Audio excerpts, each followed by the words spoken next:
Market, contact Derek or Phil at New Gen Energy. They are receiving corn 6 days a week, and every Saturday from 8 a.m. to 3 p.m. is Farmers Only Haul Day. Located in Marion, South Dakota, New Gen Energy also sells distillers and corn oil.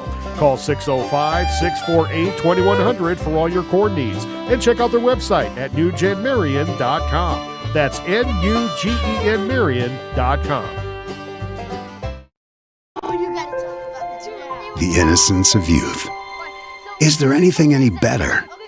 But soon they'll be in high school and facing all the same challenges you faced. How to make friends, how to fit in, how to be cool. We want our children to have everything they'll need to live fulfilling and productive lives. Make sure the kids in your family are among the more than 57,000 participants here in South Dakota who take part in high school sports or activities. Crossroads Hotel and Huron Event Center is an excellent choice for travelers visiting Huron, offering a family-friendly environment alongside many helpful amenities designed to enhance your stay. Crossroads Hotel is a family-friendly hotel offering air conditioning, refrigerator, desk, and a free Wi-Fi for all guests. The hotel features a 24-hour front desk, room service, and a newspaper. Plus, guests can enjoy a pool and a lounge, which have made theirs a popular choice among travelers visiting Huron. Enjoy your stay in Huron by staying at Crossroads Hotel.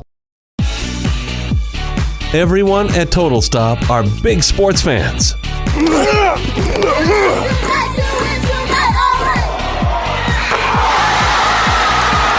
And they want to wish the very best to the participating teams and their loyal fans. Don't forget to stop at your local Total Stop for your gas and grocery needs. Plus, get Total Stop rewards by downloading the app.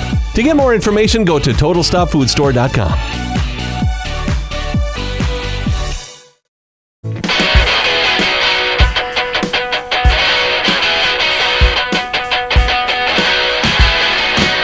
Doesn't get much better than this. A Tuesday evening, and it's postseason basketball here on Live Ticket TV. Good evening, along with our producer, Cole Larsh, our color commentary tonight, John Kirchner. I'm Heath Nimke. It's time for some playoff basketball.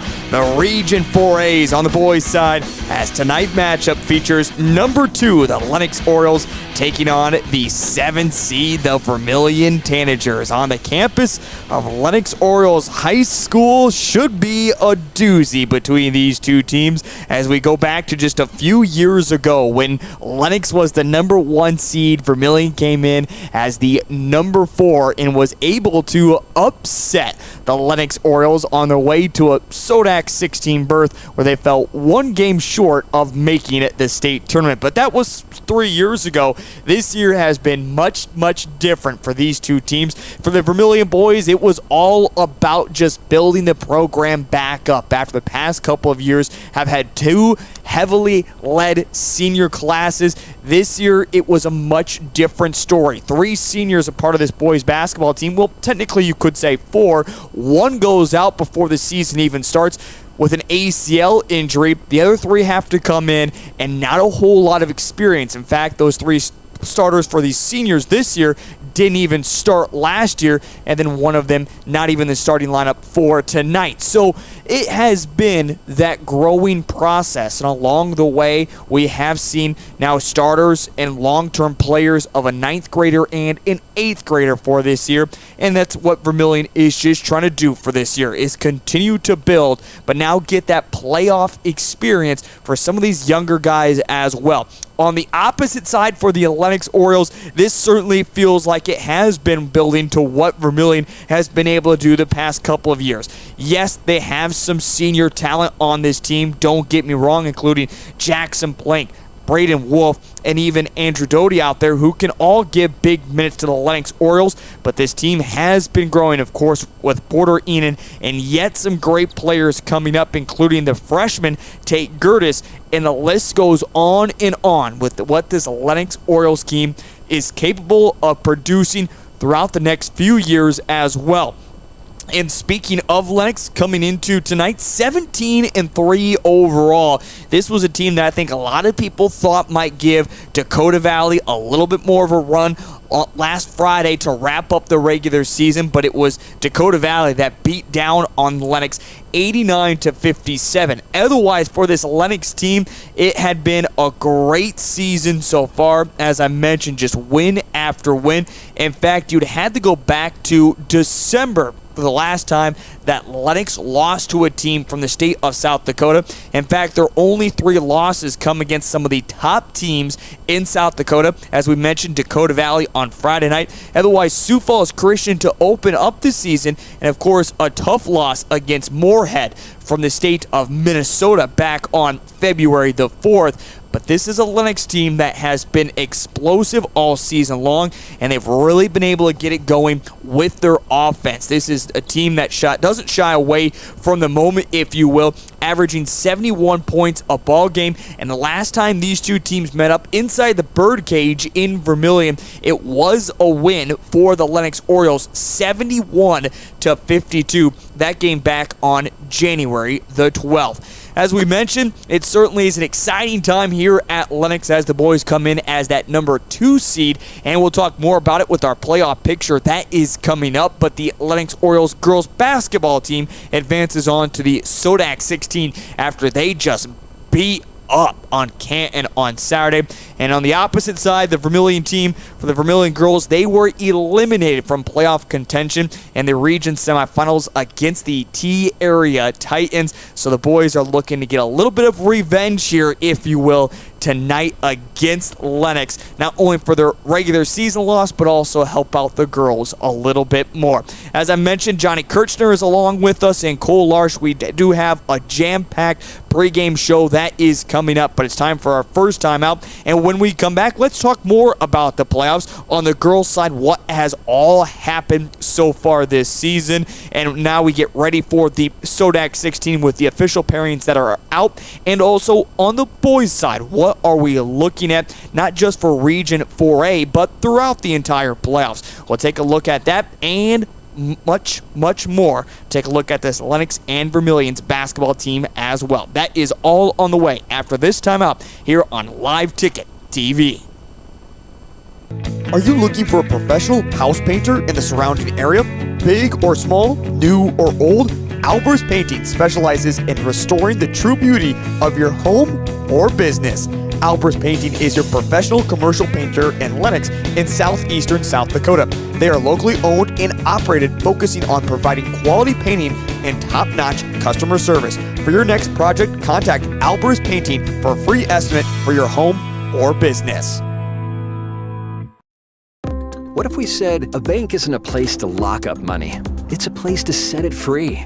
What if the point of banking wasn't to bank at all, but to put your ideas to work? What if your bank asked, what if, a little more? Well, what if we told you we do? We're American Bank and Trust, where what if meets why not? If you're ready to change what you get out of banking, start a relationship with us. What if you made the move today? Central Farmers Cooperative, Fremar LLC, is an agriculture-based company that provides products, services, and market access in the areas of agronomy, feed, grain, and petroleum. Whether it is their agronomy team helping with production, the grain team assisting in developing a marketing plan, or many other services the Central Farmers Co-op and Fremar offer, they look forward to servicing and personalizing their patrons' farming operations. With locations across southeast South Dakota, for your farming purposes, make it Central Farmers Co-op and Fremar.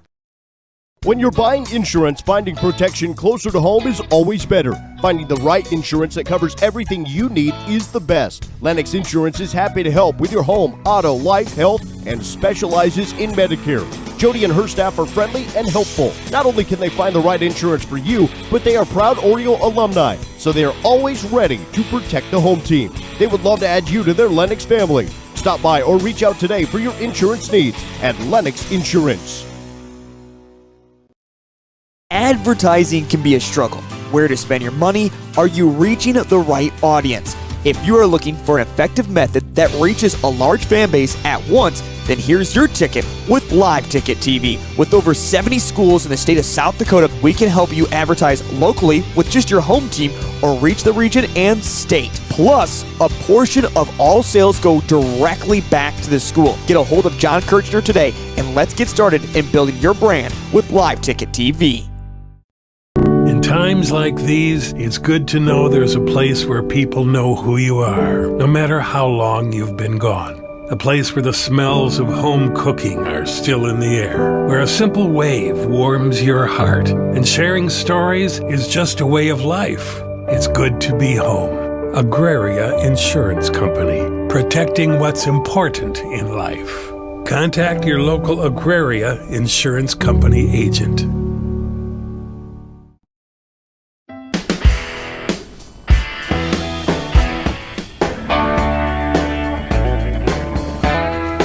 Back at Lennox High School as we get you set for tip-off and the region playoffs between the Lennox Orioles and the Vermillion Tanagers, as both teams continue to just wait along their benches here at the moment.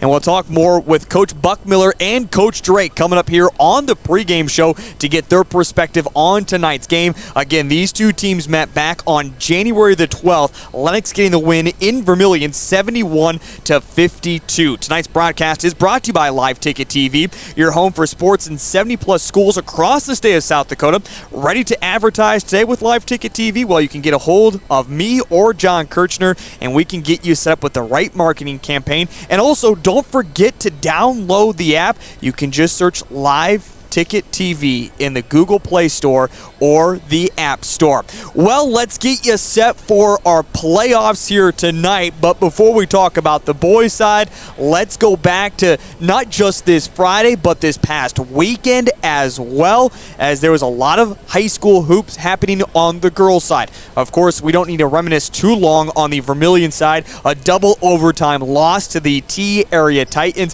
has put the Titans in at the number 15 seed when it comes to the SODAC 16. And as I bring in my broadcast partner, Johnny Kirchner. John, a great way for Lennox. Of course, they were the lower seed going up against Canton the other afternoon on Saturday.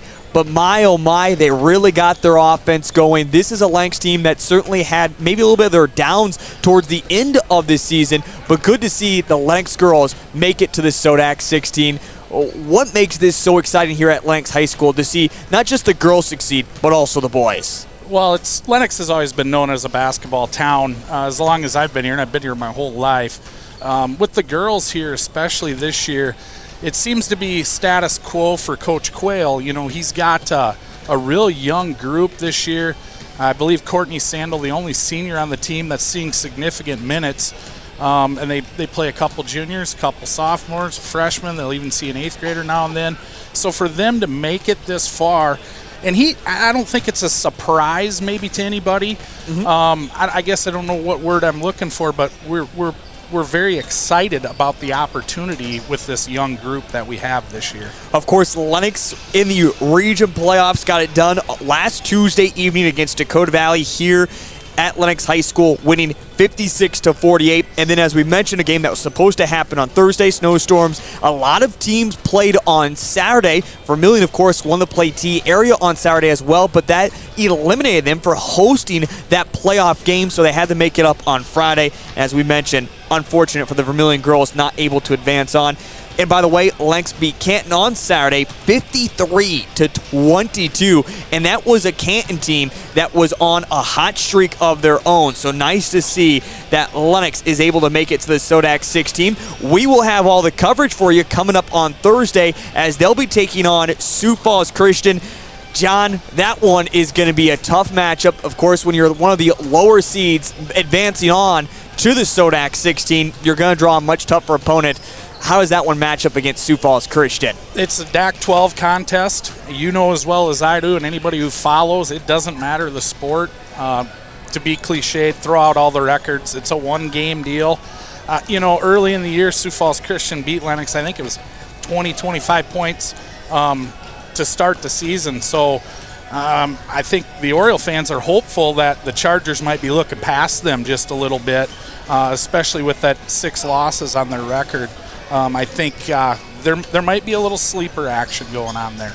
And you also have to think about this way because it'll be brought up in our pregame show later on with both Coach Drake and Coach Buckmiller. How much do you look back to last time? Well, the last time these two teams played was December 9th, which seems like a moon's age ago, if you will. The last time Lennox Orioles and Sioux Falls Christian girls played a game. So you probably can't draw, yes, a little bit on the last time, but that was the very, very beginning of this season. We're going to talk more about this Lennox boys basketball team, but as we transition, looking first at this region, it has been, as it's always been touted as, the most dominating region once again. Again, Vermillion coming in as the 7th seed is actually number 32 overall out of 68 teams in Class A, and they still find themselves the 7th seed.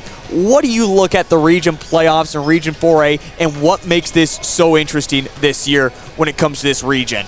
I don't think we can stress it enough. I'm going to say it again. The DAC-12 is probably in and out one of the toughest conferences in the state, if not the toughest, and it's a battle every night when these teams take the floor. It doesn't matter the records. It doesn't matter who's coaching. It doesn't matter who's hurt. Anybody can win on any given night. And, you know, this might be one of those years where the way the seeds fall, you know, there may be half the field again in the state tournament may come out of the DAC-12. Well, yeah, that always seems like it is each and every year. Of course, we always joke privately, maybe we should just move the entire DAC-12 up into Class AA and let those all AA and DAC-12 go at it. It would certainly be interesting. Looking more specifically at this region, no question about the 1-8 seed. No offense to Parker, but you're not going to get past Dakota Valley. Of course, Vermillion fans are going to be hopeful, but there is some tough news on the horizon that'll be coming up a little bit later on. Otherwise, the other two matchups, T area and Beersford, Elk Point, Jefferson, and Canton. Which game is more intriguing to you when you look at that 4-5 matchup and the 3-6 matchup? To me, it's got to be the Elk Point Jefferson Canton game, and this isn't a shot at anybody else. I just feel like T plays that. Most of their schedule is AA basketball. They're battle tested a little bit. And I know Beersford has a good club this year. I just don't know that they've got the horses to hang with the Titans. But if you start talking, with the Titans. But if you start talking about Canton and Elk Point Jefferson, very similar styles to me. I know Canton had a big signature win here. It was big to them down at Vermillion here a couple weeks ago in overtime. Again, it's a new season, so everybody's 0-0 right now. But I kind of like the seeds to hold true, and I think we'll see the top 4 advance to Friday night. And you talk about Elk Point, Jefferson, and Canton. Those two teams did play very, very close together, I should say, back on Tuesday, February the 7th, where Elk Point Jefferson did get an 11-point victory, 76-65 in that matchup. Again, the Huskies finish off their season 14-5. So what you're kind of telling me, John, is if everything goes to chalk, if you will, we're looking at probably Elk Point Jefferson and Lennox, and then T area, Dakota Valley. Yes, I think this one's going to be an interesting here at Lennox coming up on Friday. Again, if Lennox wins tonight. But I know a lot of eyes are also going to be down in North Sioux City watching that T area Dakota Valley game, just as you mentioned, because of what T area has done so far this season with their schedule. Agreed 100%. You know, the talk right now is I think T needs 3 wins to get to, Dakota Valley needs 3 wins to get to 50 consecutive, and I think that record was set by Custer like 91-92-ish. That may have got broken by a Lennox Oriole team. Maybe it was 90-91, but I believe that was broken at the state tournament in Sioux Falls, and, you know, there's a few kids from T, or a few people from T, who will remember that because they were part of the Lennox School District still at that time. So there is a little bit of history there. Dakota Valley has got to be the team to beat. Until someone beats them, they're going to have to prove us wrong. But that matchup is very, very interesting. That's a coin flip to me, even though it is a little bit on paper out of balance, if you will. And if things do go to chalk, we talk about interesting. And this is, again, just speculating here at the moment, but back at the end of January, here in Lennox, it was nothing but the Orioles, 84-49. What makes this such a special Lennox team when they're able to get going offensively and score a lot of points? It starts with their defense. They're going to come out in that full court pressure, man-to-man. They're looking to trap that, and they'll go in spurts. Well, they'll get 4 or 5 turnovers and layups or hammers, if you will, in a row, and that seems to deflate teams pretty fast. So their offense is kind of where their defense starts their offense. And I know Coach Buckmiller, I haven't heard his interview yet, but I'm curious to see if he talks about getting shots off early in the shot clock. He was impressed after their last game. I talked to him. One of their players got fouled with 31 seconds on the shot clock shooting a layup.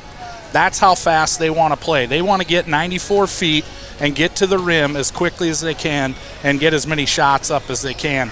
And that all starts with that defense. Well, you talk about Coach Buckmiller's interview. Let's waste no time and let's hop right into that. We'll get more of a perspective here on Lennox here in just a moment, as tonight's broadcast on Live Ticket TV is brought to you by our Vermillion and Lennox sponsors, including Alvarez Painting here in Lennox. Are you looking for a professional house painter in Lennox and the surrounding area, big or small, new or old? Personal or business, Alvarez Painting specializes in restoring the true beauty of your home or business. And for our Vermillion sponsors, it's First Bank and Trust. Enjoy the convenience of digital banking from anywhere, including fast and secure mobile and online options across all platforms, even other financial institutions. Banking has never been easier than with First Bank and Trust. Well, Coach Buckmiller gives you more of a perspective on his team, how the season went. 17-3 overall. Did the Orioles ever expect to be this good? And more about that offense and how quick they move. Coach Chris Buckmiller is on the way next on Live Ticket TV. This is what matters. This is beyond X's and O's. This is the difference mutual respect makes. This is what character looks like. This is what defines us in South Dakota. This is sportsmanship. School sports. It's not the outcome that matters most, but the way the games are played. This message presented by the South Dakota High School Activities Association and the South Dakota Interscholastic Athletic Administrators Association.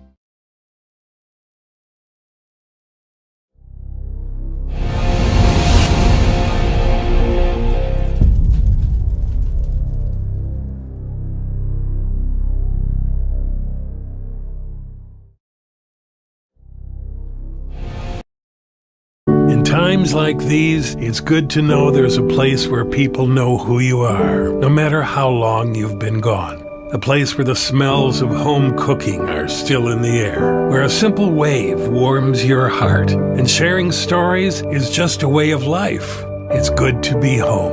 Agraria Insurance Company, protecting what's important in life. Contact your local Agraria Insurance Company agent. What if we said a bank isn't a place to lock up money? It's a place to set it free.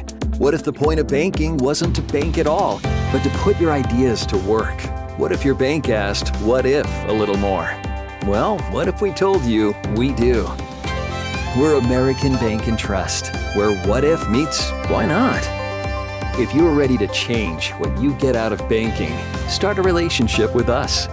What if you made the move today?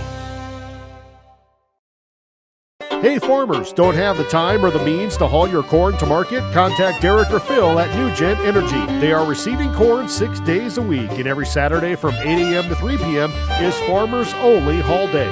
Located in Marion, South Dakota, NewGen Energy also sells distillers and corn oil. Call 605-648-2100 for all your corn needs, and check out their website at newgenmarion.com. That's NUGEN Marion.com.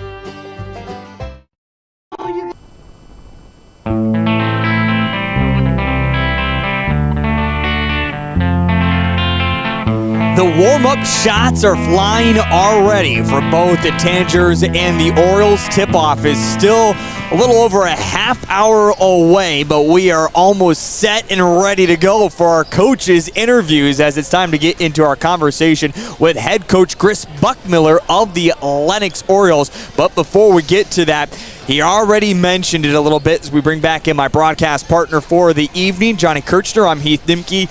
Johnny, you mentioned they like to go quick offensively. And Coach Chris Buckmiller has admitted he is an offensive type of guy. But when it comes to Jay Drake and what he is able to do throughout his career as a Tanager head coach, he's always prided himself on defense. In fact, the first 5 practices never include putting up a shot. It's nothing but defense.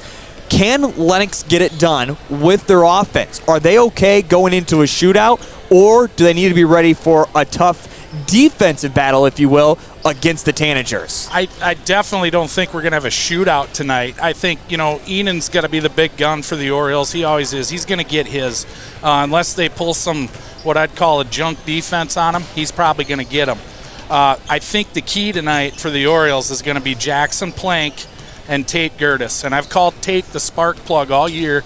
Tate will come off the bench, and he will get you those garbage buckets, them clean-up points, and they're huge, and they seem to come at the right time. Plank, if he is open, he will not miss. Problem is, they don't always find him when he's open because they've got so much other firepower. So Lennox is not one-dimensional. Jay Drake's a wizard. I don't know what he's going to come up with tonight, but we'll see what happens here. For the Lennox Orioles, it's also about a little bit of revenge. They were touted as maybe the team to get Dakota Valley to end the season, but it was nothing but the Panthers, winning 89-57. Now, how does Lennox bounce back, and what is the key to success tonight for Lennox, and what do they draw back from the last time these two teams met up back on January 12th? Here he is on the pregame show. It's head coach of the Lennox Orioles, Chris Buckmiller. Coach, as you get ready for the Vermillion Tanagers, we'll talk more about this matchup here in just a moment, but first let's talk about your season and what it resulted in. 17-3 overall. Of course, we caught up about almost 2 months ago, and you were getting into the really busy part of your schedule, if you will. Makeup games, just of course, it's that time of the season, middle of January, getting ready for the February push as well.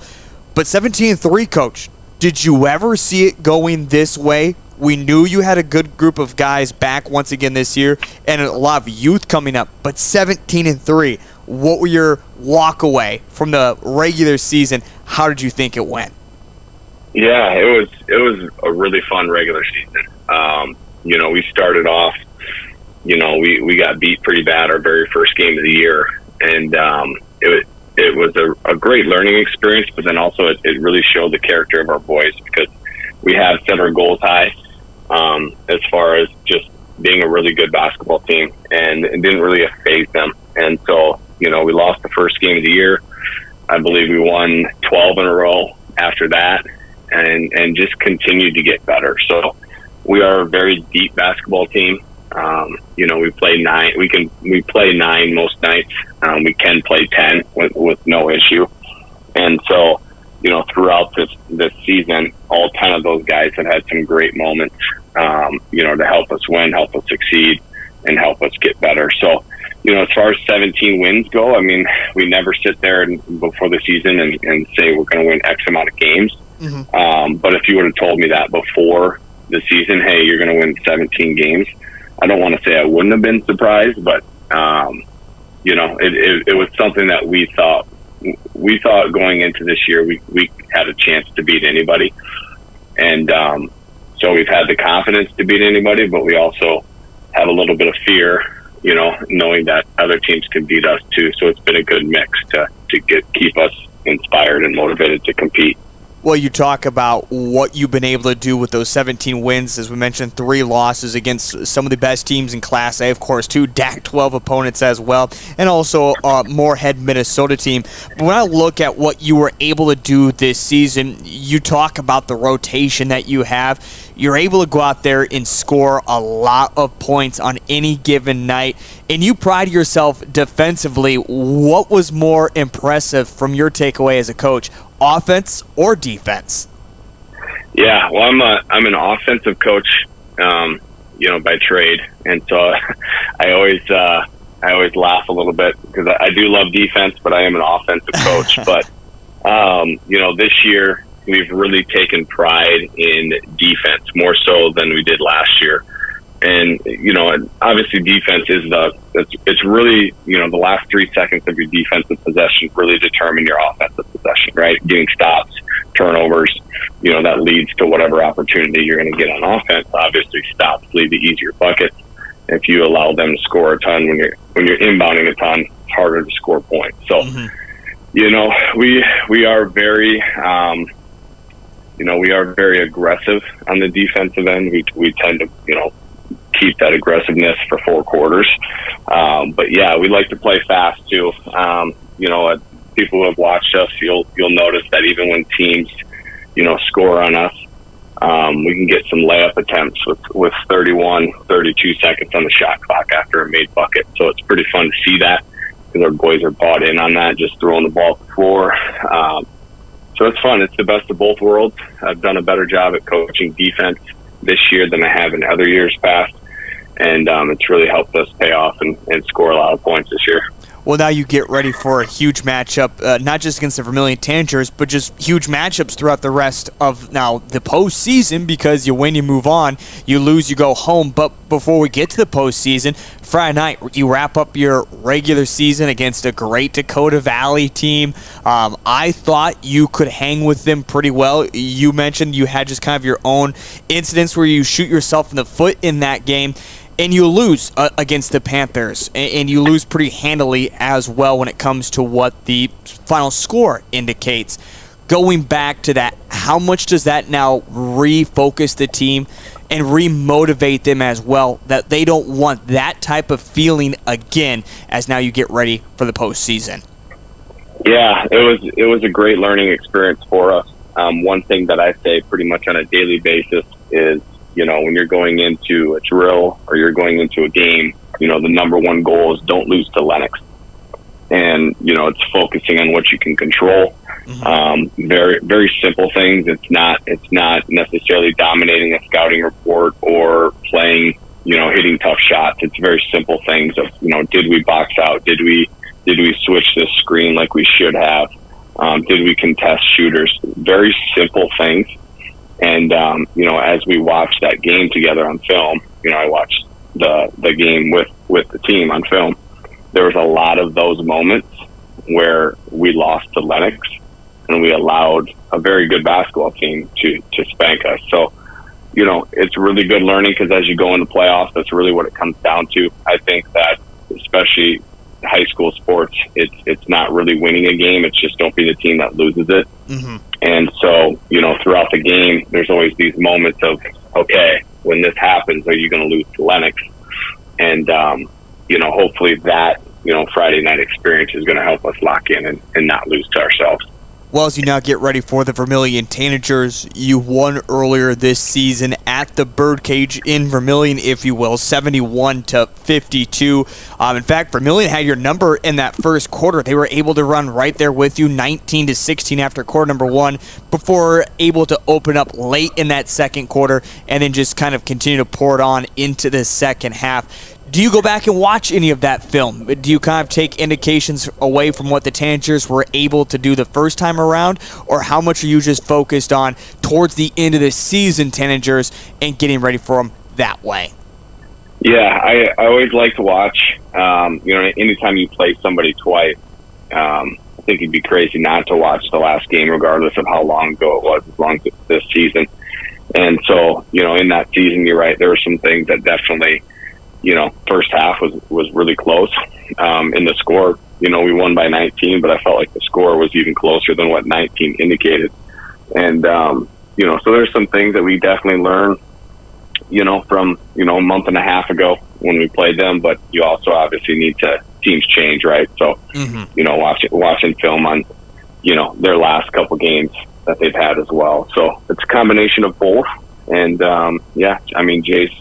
Jay's a great coach, so I know his team's going to be ready to compete. What do you talk about this region as well, getting ready for the postseason? You put yourself in a lot of other regions, and you're going to be either that number 2 spot or even number 1.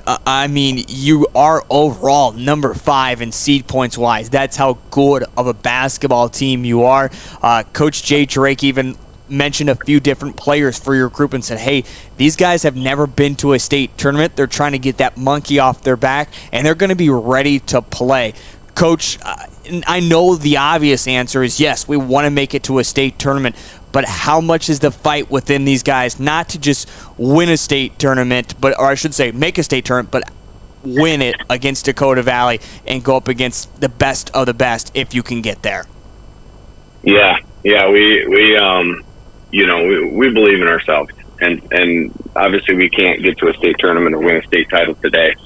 So it really just comes down to not overlooking your current opponent, not looking over, any day you have practice, all those things. It's okay to dream big. You got to start small. And right now, the only thing we're worried about is Vermillion. So, it was a close first half. The last time we played them, they played Dakota Valley within 5 points not too long ago. So they obviously have some characteristics that allow themselves to be in tough games. They really have nothing to lose. They are the underdog in this game tonight. So, you always see it in playoffs. You see it all the time where some player comes out, he has nothing to lose, and he, hits 5 threes in the first half, banks in 2 of them, doesn't matter, it's going to go in kind of thing. And so, yeah, we just need to focus on today and go from there. But we're definitely motivated to hopefully get to a state tournament this year. A team that finished 17-3 overall, again 5-1 in this Region 4, and of course 8-2 in the DAC 12. He made reference to that loss against Dakota Valley on Friday, and then to open up the season against Sioux Falls Christian. Otherwise, the only other loss coming against a Moorhead, Minnesota team. A very, very impressive Lennox basketball team throughout this season. Johnny Kirchner, you brought up a couple different points here on the pregame show, and it's also something Coach Buckmiller mentioned as well. You got to feel a little happy in yourself knowing what Coach Buckmiller said and knowing him a little bit of knowing what he was going to say without hearing that interview.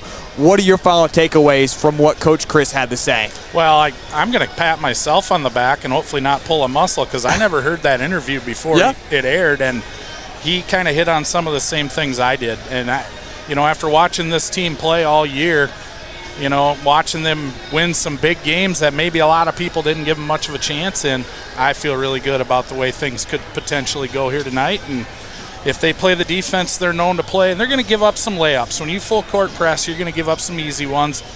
Buckmiller alluded to that when he talked about we're aggressive and we will give up some points. So, you take the good with the bad or the bad with the good, however you want to look at it. And do your stuff, and I like what he said. Don't lose to Lennox. Coach Buckmiller's interview brought to you by Northern Plains Lumber with locations in Beersford and Worthington. Northern Plains Lumber has anything you need from small projects to full restorations. Northern Plains Lumber has what you need for your next project. Well, on the opposite side, you may remember after quarter number 1 for the Vermillion boys, they were well within it. In fact, they were leading last time these two teams played before Lennox went on a 20-8 run in the second quarter, and more specifically, a 9-0 run in the final minute 15 seconds. They're looking to change that tonight against Lennox, but now Vermillion is without one of their key pieces offensively tonight after an injury yesterday. At this time, he has been scratched. He has dressed, though, as we are seeing, but we'll see if he plays whatsoever or if he is out for tonight. Speaking of that player, we're going to talk more about him, and our head coach interview with Jay Drake is on the way next on Live Ticket TV. The innocence of youth. Is there anything any better? But soon they'll be in high school and facing all the same challenges you faced. How to make friends, how to fit in, how to be cool. We want our children to have everything they'll need to live fulfilling and productive lives. Make sure the kids in your family are among the more than 57,000 participants here in South Dakota who take part in high school sports or activities.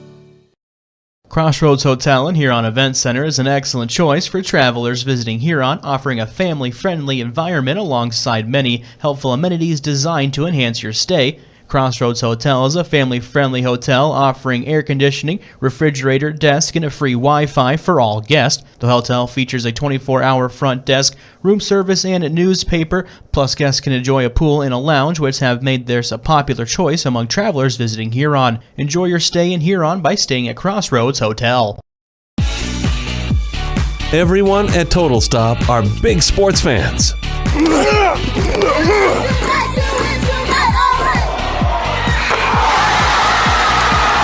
and they want to wish the very best to the participating teams and their loyal fans. Don't forget to stop at your local Total Stop for your gas and grocery needs. Plus, get Total Stop rewards by downloading the app. To get more information, go to TotalStopFoodStore.com. Are you looking for a professional house painter in the surrounding area? Big or small, new or old? Albers Painting specializes in restoring the true beauty of your home or business. Albers Painting is your professional commercial painter in Lennox in southeastern South Dakota. They are locally owned and operated, focusing on providing quality painting and top-notch customer service. For your next project, contact Albers Painting for a free estimate for your home or business.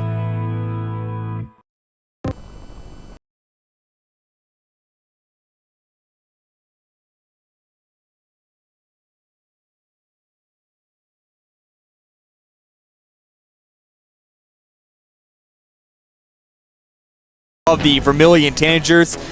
3 years ago, Vermillion found themselves in a familiar boat right here in Lennox, coming in as the 4 seed in the second round of the region playoffs, if you will. That was a Lennox Orioles team at the time that was odds-on favorite not only to make it out of the region, but blow by any opponent in the SODAC 16 and easily make the state tournament. But you may remember earlier in that season, a late shot that went in by Lennox with 1.2 ended the regular season score, if you will, with Lennox winning by 2 in that game.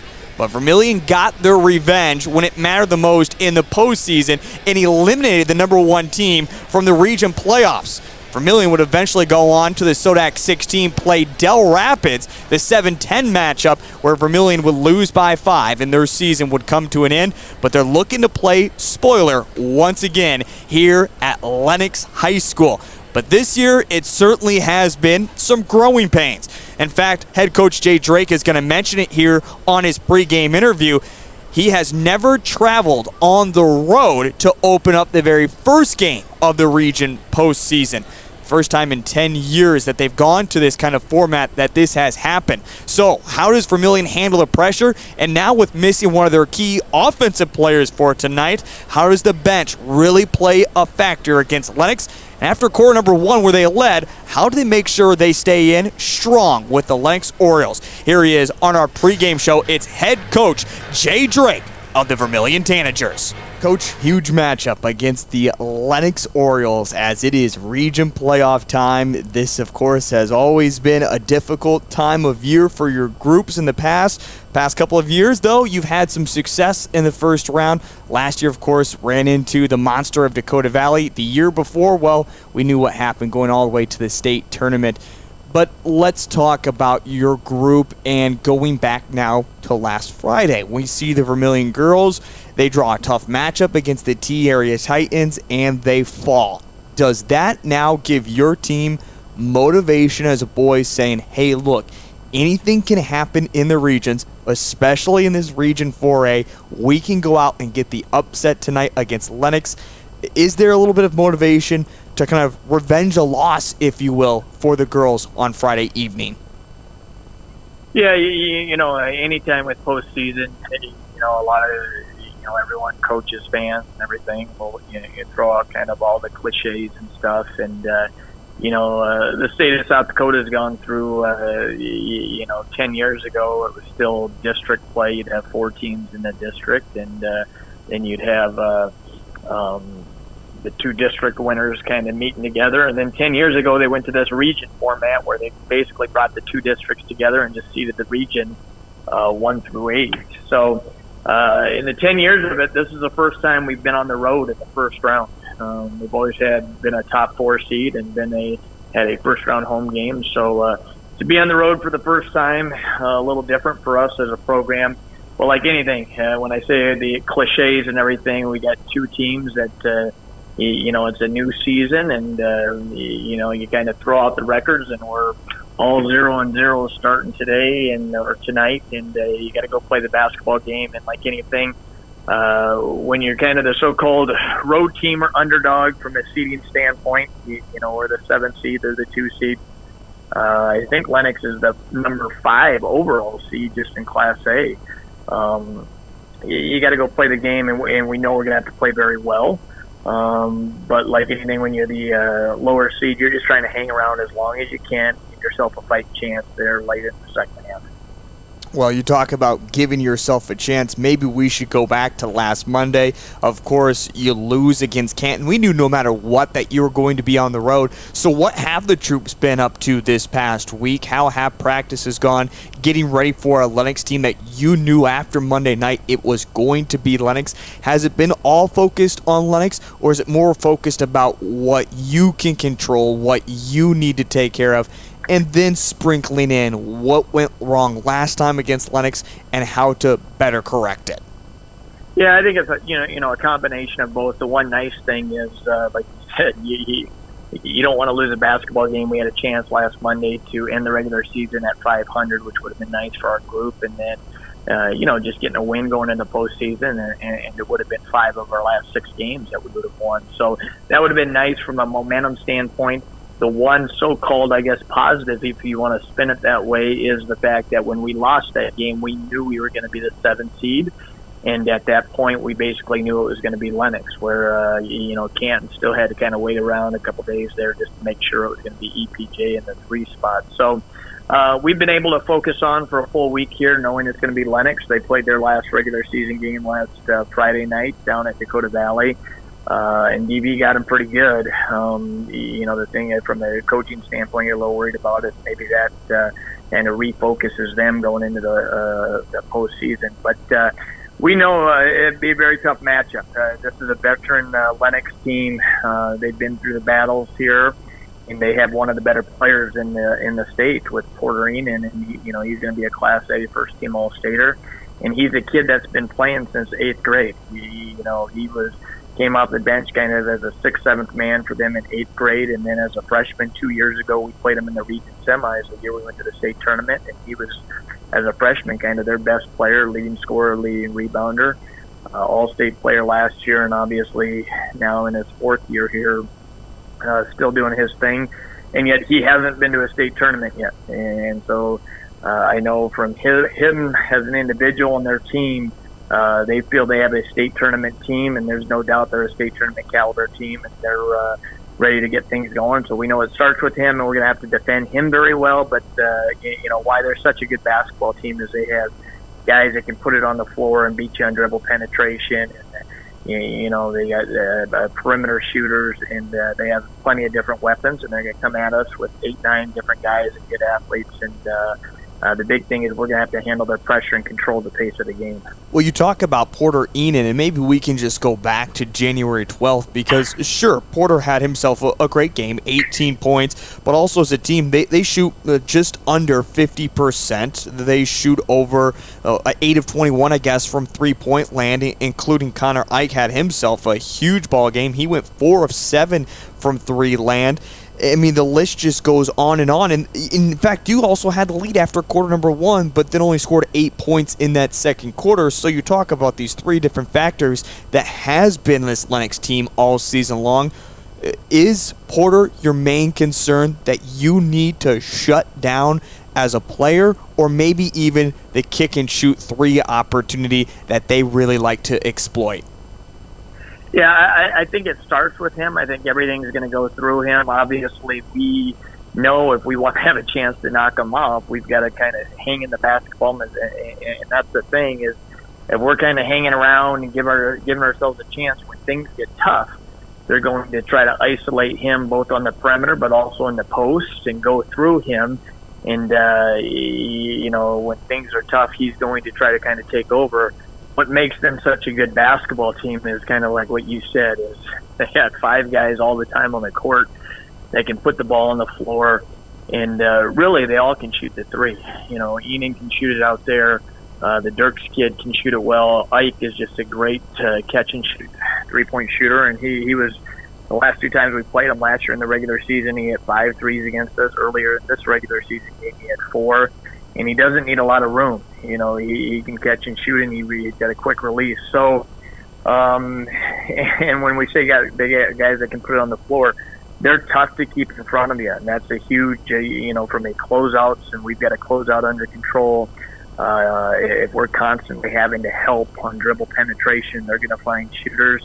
And then if that's the case, you're just kind of crossing your fingers, hoping shots don't go in. But they shoot it well enough and consistent enough that they're going to hit their share. So it's a huge challenge, and that's just in the half court. The other key with them is, they can score a lot of points because they'll pick up full court, kind of run and jump press, scramble all over the place, and they're hoping that their defense can turn into some easy offense for them in transition. And that was a big key in our Canton game last week. Early in the game, in the first quarter, we had some very costly turnovers that led to easy lands at the other end.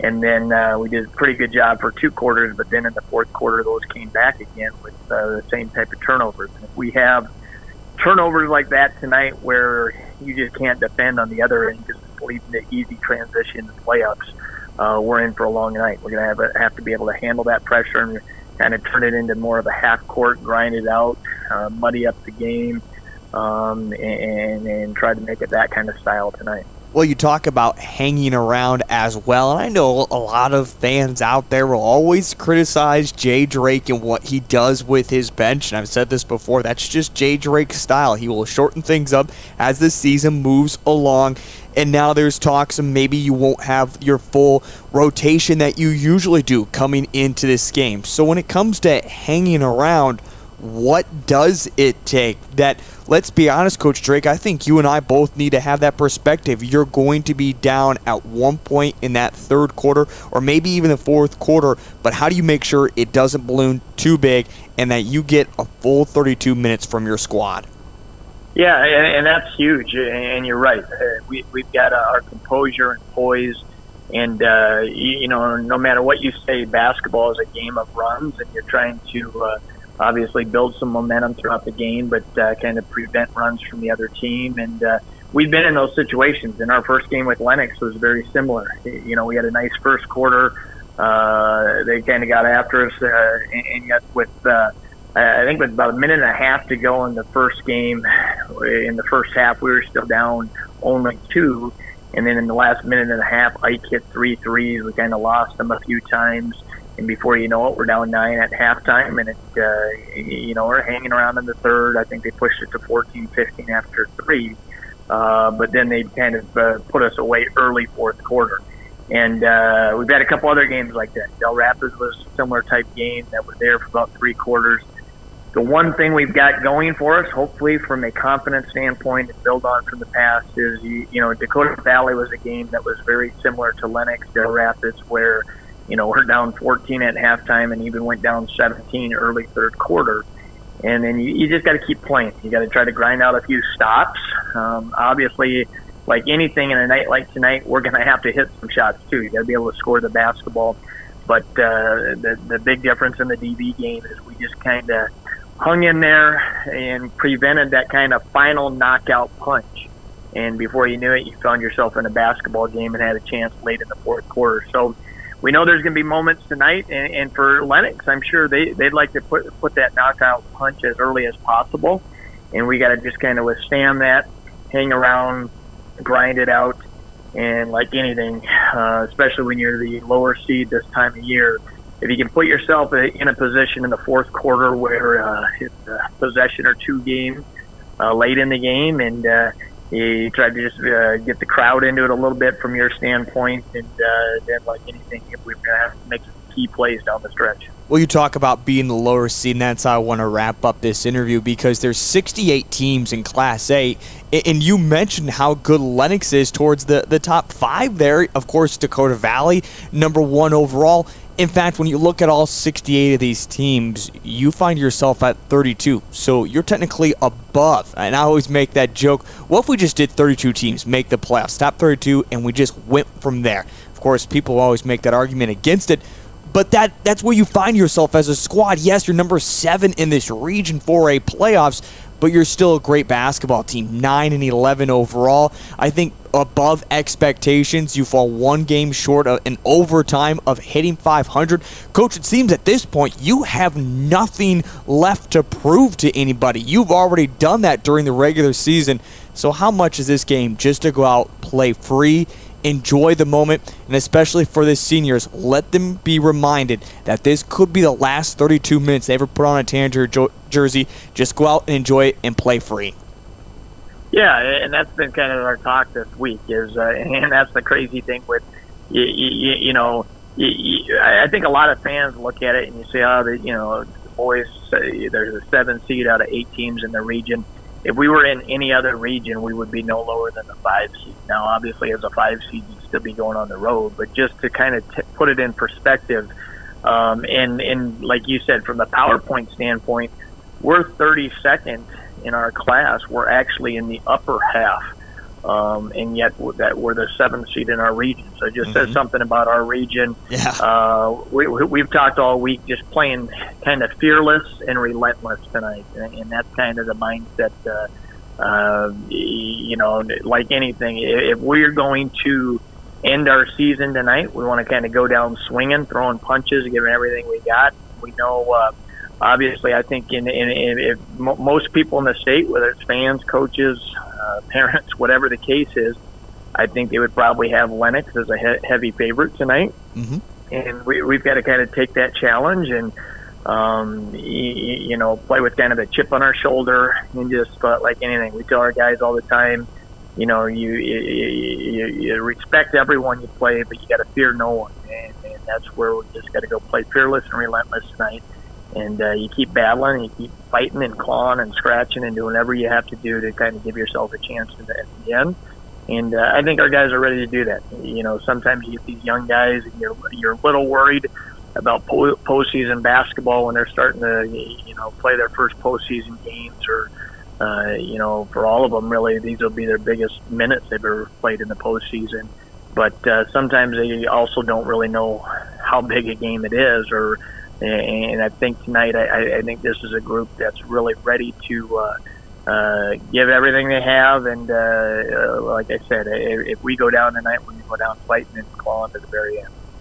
There he is, head coach Jay Drake here on the pregame show. As you're just tuning in, we welcome you into the broadcast booth along with our producer for this evening, Cole Larsch, and our color commentator who will be joining us here just in a moment, Johnny Kirchner. I am Heath Nimke, and it's going to be an exciting night of this Region 4A playoffs between the Vermillion Tanagers and the Lennox Orioles. Again, as you're just tuning in, let's reset this all. Vermillion, Coach Jay Drake just mentioned it, coming in as the 7th seed.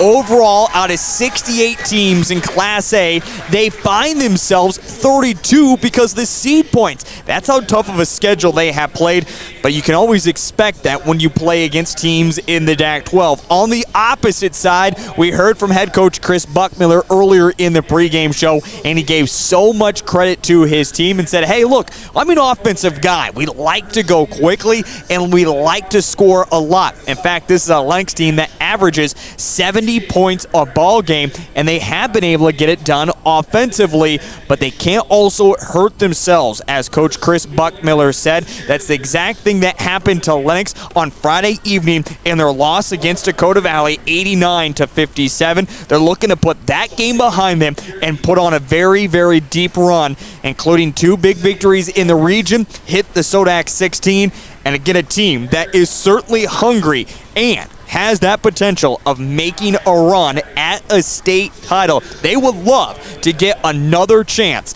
at Dakota Valley. All right, let's get into our starting 5 for both the Lennox Orioles and the Vermillion Tanagers. We maybe haven't said it outright yet because when I talked to head coach Jay Drake earlier today, it was still uncertain. There was a lot of speculation, but it was uncertain. But when we got to the gym tonight, it was confirmed. Vermillion is going to be without one of their main seniors for this evening. Wyatt Gestring picked up another knee injury in practice yesterday and is unavailable to go for tonight. So the senior, Wyatt Gestring, will not be able to dress for the Vermillion Tanagers. Also, Landon Cerny on the bench is unavailable for tonight as he is at home with a sickness. The starting 5 then for the Vermillion Tanagers will feature the 8th grader, Head coach Jay Drake has never brought up an 8th grader before in his coaching career, but now Bryson Skoggsberg is going to get the start, the 5'11", 8th grade guard. After that, it'll be back to the other 4. Number 23, Zone Robinson, the 6'1" junior guard. Number 24, Carter Hansen, the 6'2" sophomore guard. Number 33, Trey Hansen, the 6'1" freshman guard. And finally, number 52, Carter Skoggsberg, the 6'4" senior forward for the Vermillion Tanagers. The Tanagers, coached by head coach Jay Drake, finished 9-11 overall, 1-6 in region play, and just 1-9 in the DAC-12. As the crowd gets loud behind us, they introduce the starting 5 for the Lennox Orioles that include number 3, Jackson Plank, the 6'1" senior guard. Number 4, Talon Derricks, the 5'10" junior guard. Number 5, Braden Wolf, the 6'2" senior forward. Number 23, Porter Enan, the 6'6" junior guard. And also, if you missed out on Friday night, Connor Ike is back in the lineup. Coach Buck Miller said he hasn't missed anything coming back off of his ankle injury. The 6'2" senior forward is certainly ready to go. Again, the Lennox Orioles, coached by Chris Buckmiller, finished 17-3 overall, 5-1 in Region 4, and 8-2 in the DAC-12. It is time for our region playoffs. Before we get to our opening tap between the Vermillion Tanagers and the Lennox Orioles, it is time for our national anthem here on Live Ticket TV. At this time, we ask that you stand, remove your caps as we pay honor to America with the playing of our national anthem. Veterans and active duty military personnel not in uniform may salute the flag.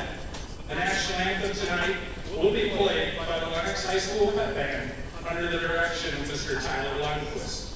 Ladies and gentlemen, our national anthem.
It's the moment we've been waiting for. It's been the Live Ticket TV pregame show, and now it's time for the Region 4A playoffs between the Vermillion Tanagers coming in as the 7th seed, taking on the home team.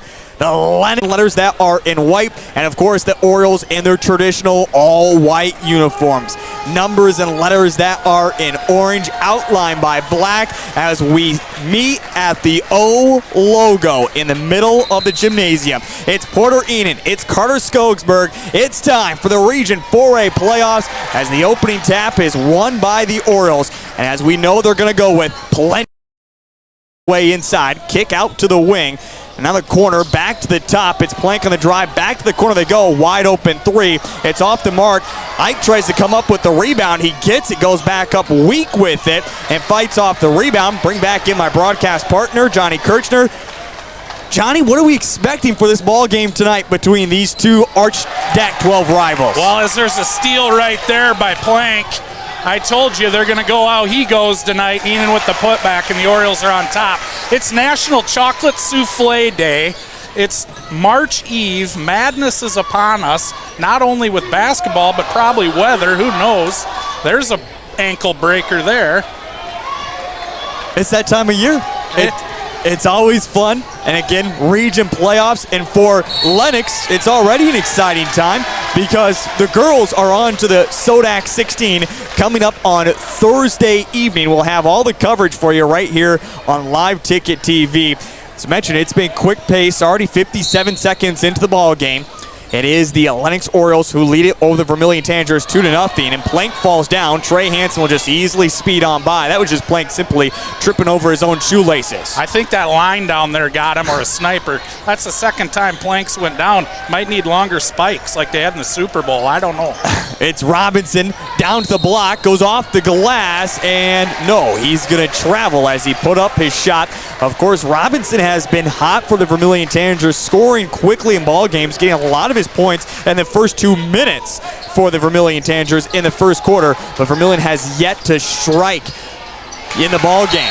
Corner jumper. Jay Drake says, let's take a break here. I don't like the way this is going. Now again, Jay Drake is going with a rotation that he's not familiar with, and these guys are all just trying to get together and slow things down. When you have a player like Wyatt Gestrine, a senior leader, if you will, who's now out for tonight with a knee injury, how much does that throw things off, Johnny? Well, you know, they played 20 games or 19 games, and he's been there the whole way.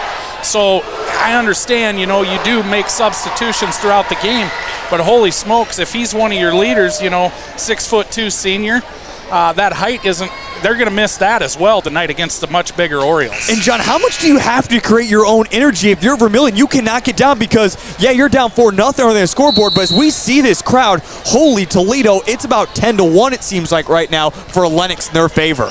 That's a basketball town. Here comes the trap. Hansen tries to get it across the timeline, still hasn't done so, picks up his dribble now, gets it over to Robinson. Robinson, the left-handed dribble, works over to the corner to Young Skogsberg, catch and shoot three for him. This one off the heel of the iron. His brother tries to get the rebound, trip back is to Trey Hansen. And now Trey will drive, he's bumped hard and loses it out of bounds. Enan might have got away with a push right there. Trey was on the drive down to the block and got bumped hard, but didn't get a call to go his way. And here comes Lennox quickly into the front court. It's Enan at the free throw line. Jumper. This one off the mark. Rebound by Skogsberg. It's DAC 12 basketball. We're going to say it all night. The refs are going to let them play a little bit. And if you don't have your big boy pants on, you're going to be on the bench before you know it because it's going to be physical. It's with Hansen. Bounce pass inside to Robinson. Kick inside nice now feed to Skogsberg. He leaves his shot short, but Vermillion here at the moment, already 2 minutes into the ball game, have yet to see a bucket drop. They just need to get themselves comfortable. It's all about that first one going through the nylon. They get it into Robinson at the corner. Bounce pass to the block, back out to Robinson. Shoots the three. Nope. This one off the mark, and it's going to be rebounded by Connor Ike. Quickly up to Plank, down underneath the talent, and his jumper is good. Scored that basket with 29 seconds left on the shot clock. You want to talk about going quick. And again, the press has given Vermillion a little bit of a fit here. 6-0, 5:15, first quarter. Young Skogsberg on the drive, puts up his shot nice off move. The glass and good. Bryson Skogsberg, the first scoring for the Vermillion Tanagers. He tucked that under his arm like a fullback, said, "You're not taking this ball away from me." And only an 8th grader. His brother specializes in football, is going to continue his career playing football at the next level. And now three-pointer, this one off the mark. It's going to be a deep rebound. Who's going to come up with it? It will be Lennox Orioles. They do say a reset of possession as well. So Lennox with a fresh shot clock, the drive, kick over. They work it around. Ike will shoot the three, rattles it in. Jay Drake's beside himself right now. There was a pretty good crash there. I thought we'd have some sort of foul underneath, but no whistle yet. Quickly breaking the press are the Tanagers, trailing by 7 already, 9-2, but certainly has a different feel from when these two teams met back on January 12th. At that time in Vermillion, the Tanagers were able to hang with the speed of the Lennox in that first quarter, and even throughout the first couple of minutes of the second quarter, certainly have not been able to do necessarily hanging with the speed yet, and certainly not getting the shots to fall. Already trailing by 7. We're almost halfway through this first quarter, 4-19. Watch for Tate Gertis, who just checked into the game to spark the Orioles here a little bit with his defense. The standout freshman, everyone's excited about his future coming up over the next few years. Hansen pump fakes a couple times down the top. Young Skogsberg will shoot the three. It's off the mark. Trey Hansen was left wide open for the rebound. Try to get it inside to his brother. They want to go quickly opposite way. Stolen back by Robinson. Robinson the drive in the lane. His shot going to be blocked, but they say Ike goes over the top, or excuse me, Porter Enan. Yep. And Enan picks up his first personal and first team foul. And it will be 2 free throws upcoming for Robinson. Now Chris Buckmiller working the officials. Both coaches are getting after these guys a little bit. They're going to earn their money tonight, that's for sure. First free throw for Robinson is off the heel of the iron. So we'll keep a tally on that tonight. 0 of 1 now are the Tanagers. Of course, need to be big from the free throw line when you have that opportunity, and they miss both of them. So Vermillion begins 0 of 2 from the charity stripe. Still a 7-point lead for the Lennox Orioles as they have it on the wing. They dribble it to the top, kick it over to Gertis on the near side. He wants to find some space. They kick it back out. Talon thought about shooting. The three decides not to. Now we'll go to Enan. He'll shoot it, and he knocks it down. Porter Enan already 7 points in this first quarter. 12-2. We expected Chris Buckmiller to throw his best knockout punch in this first quarter, and it certainly has come, and now the crowd starting to get into it. Old Skogsberg puts up his shot, leaves it short. A lot of banging underneath there. But as you mentioned, the officials are going to let this one play out, but now the man maker taken by young Skogsberg. And they're going to call a charge there. And I'm not disagreeing with that call. I think there was some action on the other end that probably should have been whistled as well. Even Cole's nodding his head over there. He agrees with me. So now, of course, earlier this season, Old Skogsberg, if you will, set the single-season man makers this year and continues to add to his tally. But you have a feeling that if Bryson keeps playing the way he has and taking charges, he'll break his own brother's record and eventually the all-time record as well, which was set a couple of years ago.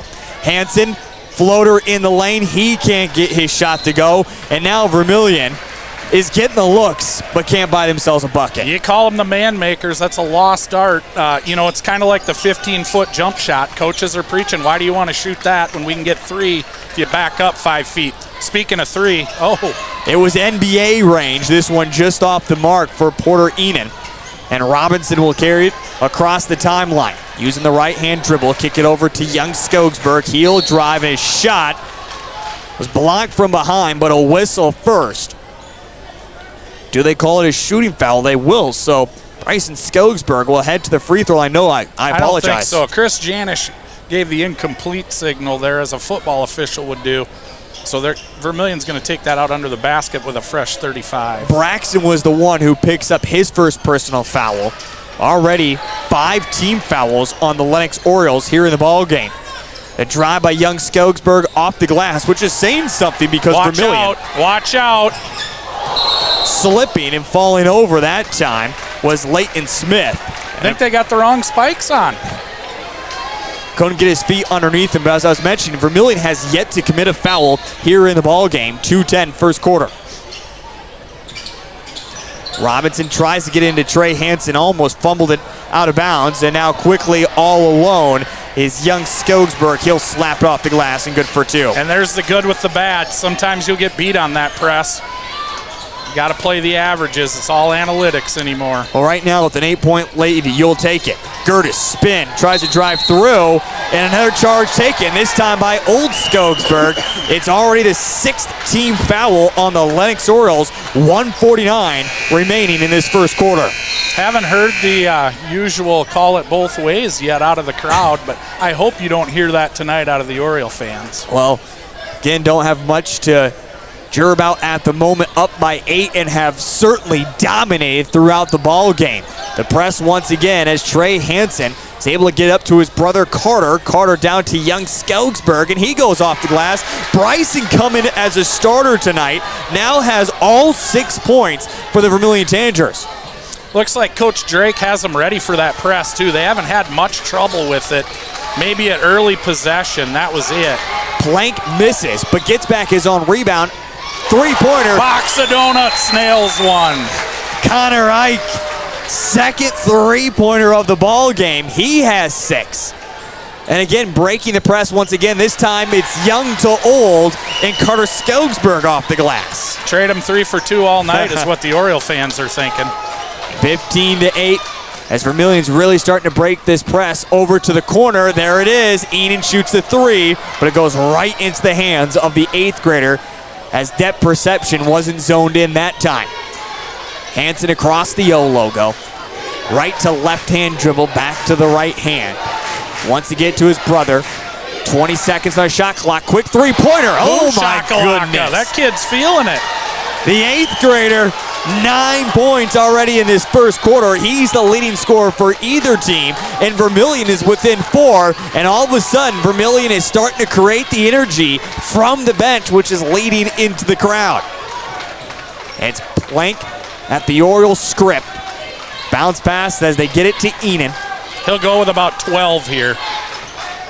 Makes his move, kicks it over. Smith will shoot the three-pointer. This one off the mark. Rebound by Skogsberg, and quickly up to Robinson. Robinson, for some reason, was just peering at the clock like he wanted to take the last-second shot when he had time. He had plenty of time. He didn't need to be looking at the clock. 15-11, 5.1 remaining in this first quarter. And it will be Orioles with the last second shot. They'll get it to Enan. Enan with now 3 seconds. Enan, the floater in the lane. Shot is off the mark, and that is the end of quarter number 1. Buckle up, partner. I think we're in for a good one. Well, after quarter number 1, back on January the 12th, it was 19-16. Vermillion led by 3. Are we going to see a little bit of the same, or does the second quarter open up just like it did last time for Lennox? The second quarter is on the way here in just a moment on Live Ticket TV.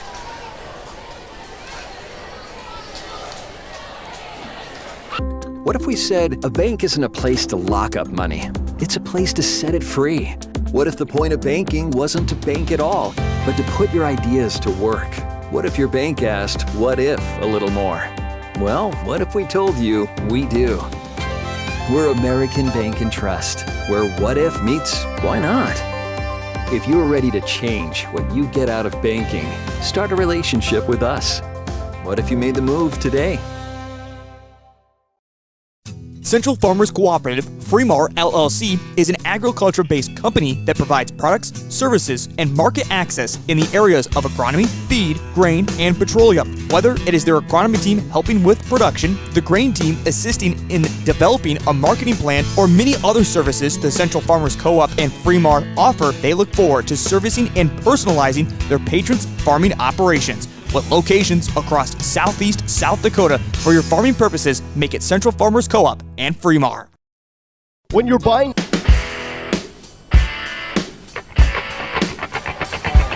Back into action here as a missed shot by Carter Hansen, and then a quick whistle that will go against Hansen, which is now the first team foul against the Vermillion Tanagers. John Kirchner, after quarter number 1, 15-11, but momentum started to go the way of Vermillion a little bit, if you will. What are you thinking if you're the Lennox Orioles? I think it's about what they're expecting. They don't expect Vermillion to lay down, you know, and Lennox is a team that'll run in those spurts. Will run 8-10 in a row off. So they'll be patient here, and they'll hang around until they can do that again if Vermillion gives them the opportunity. And we're going to shoot free throws here the rest of the half. Yep. At least Vermillion will. Foul called on Lennox now, their 7th team foul, the second that will go against Ike. And as you mentioned, it's bonus time. Vermillion is 0 of 2 from the charity stripe as Robinson missed both of his about halfway through the first quarter. Right now at the line, Trey Hansen looking for his first points. Vermillion led away by the 8th grader, Bryson Skogsberg, who had 9 points in that first quarter. Hansen shoots the first free throw. It is good. And Hansen has his first point of the ball game. And Vermillion makes it a 1-possession game, make it a 2-point game, as both free throws are good for Hansen. Quickly the opposite way, And Talon just throws it off the bottom of the backboard. Now you got to slow things down a little bit if you're Lennox. I don't think you'll see them do that. That's not their MO. Think about the Duke Blue Devils. Fire up threes. They live and die by it. They're going to go with it. They're confident in what they're doing. They're going to continue to push. And as I said, here we go. Yep, quickly up to Plank. We'll see if it pays off for them. So far, Vermillion is starting to get a little bit more defensively and figuring it out, if you will. You got to get into the hands of the playmaker. They kick it back out. Now they go back to Enan.